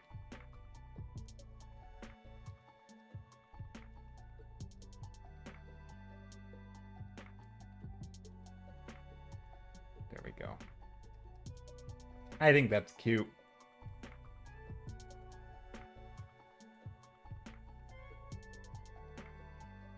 There's a lot of random nonsense going on in the background, though. I feel like I should probably have cleaned that up a little bit. Smudged it up, maybe.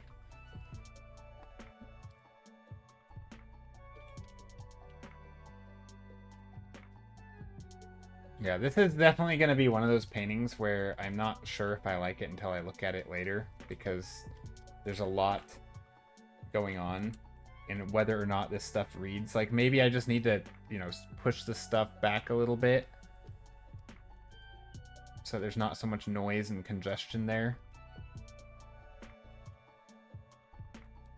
And also, I kind of never finished doing this stuff here. Like, what is all this stuff, you know? There's some leaves and plants.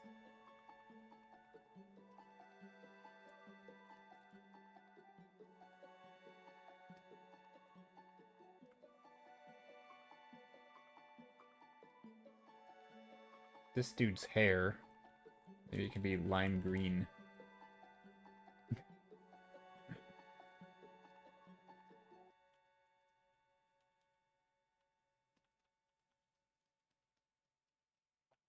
Is that too green? I mean, it's pretty green.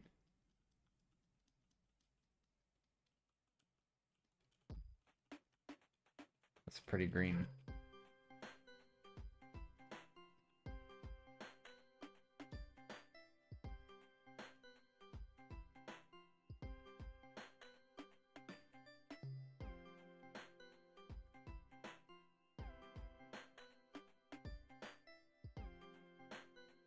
He looked like he was wearing like a weird one of those Viking hats with the little pointy things, even though real Viking hats don't have the pointy things, but it's sort of made into a thing. Sort of like how pirates have like hooks and stuff. Like, that's not a real thing, but also it sort of is now because it's been turned into a thing. But yeah, I realize Viking hats aren't actually pointy, but yeah, he has like a Viking hat shape.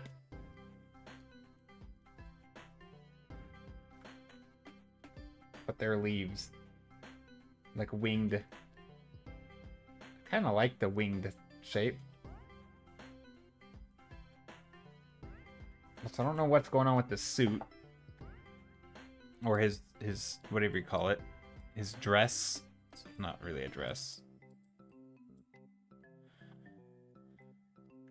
His wardrobe.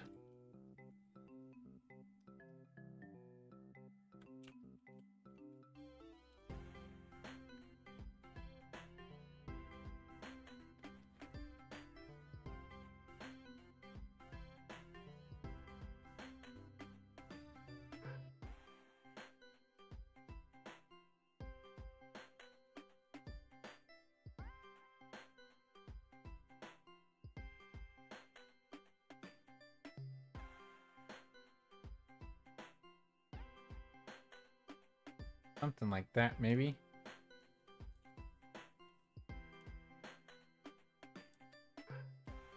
Actually, this arm should be the one here.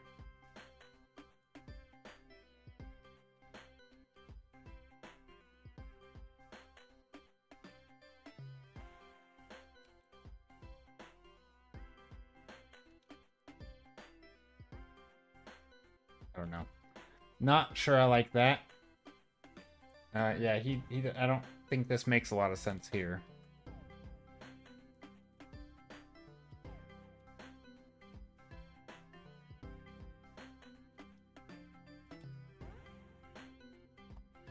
That's okay. Doesn't need to make sense. We're wrapping up stream. I had fun with this one. The shape is okay. There's some interesting stuff going on there. I kind of like some of the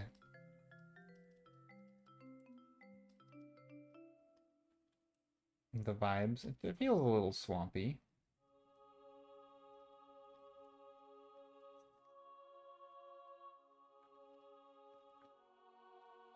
But yeah, thanks for being here, everybody. Druffzilla, thanks for hanging out. Satria, thanks for the lurk. Everybody who's lurking. Skittle, I think you said you were lurking earlier. Bunch of people here. Jenga, you guys all know who you are.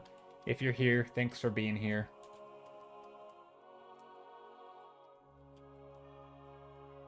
Actually, we could probably do a last little,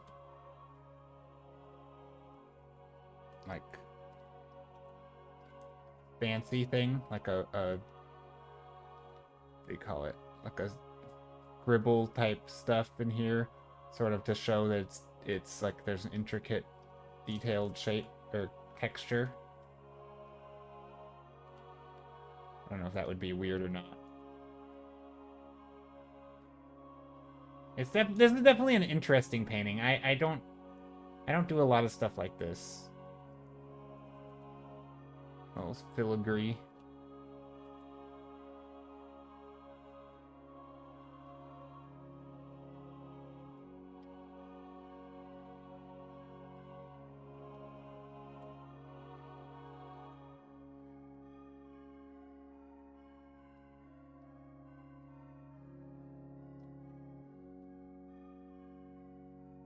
Could do the same thing on here a little bit.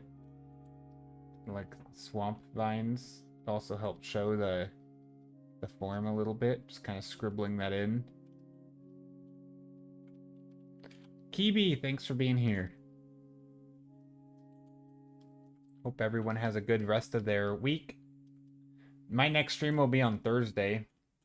Wait, what's today? Today's Monday. Yeah, my next stream will be on Thursday.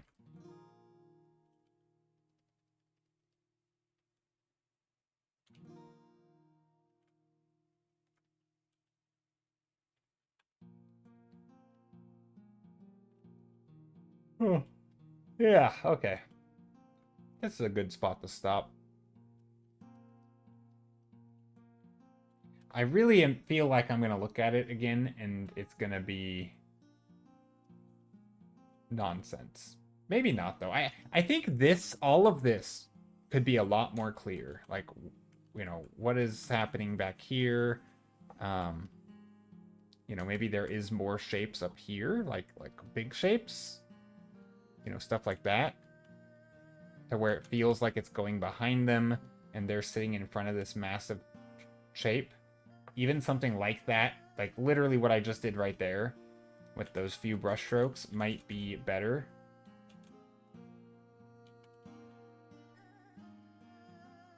Just big shapes, graphical, no nonsense.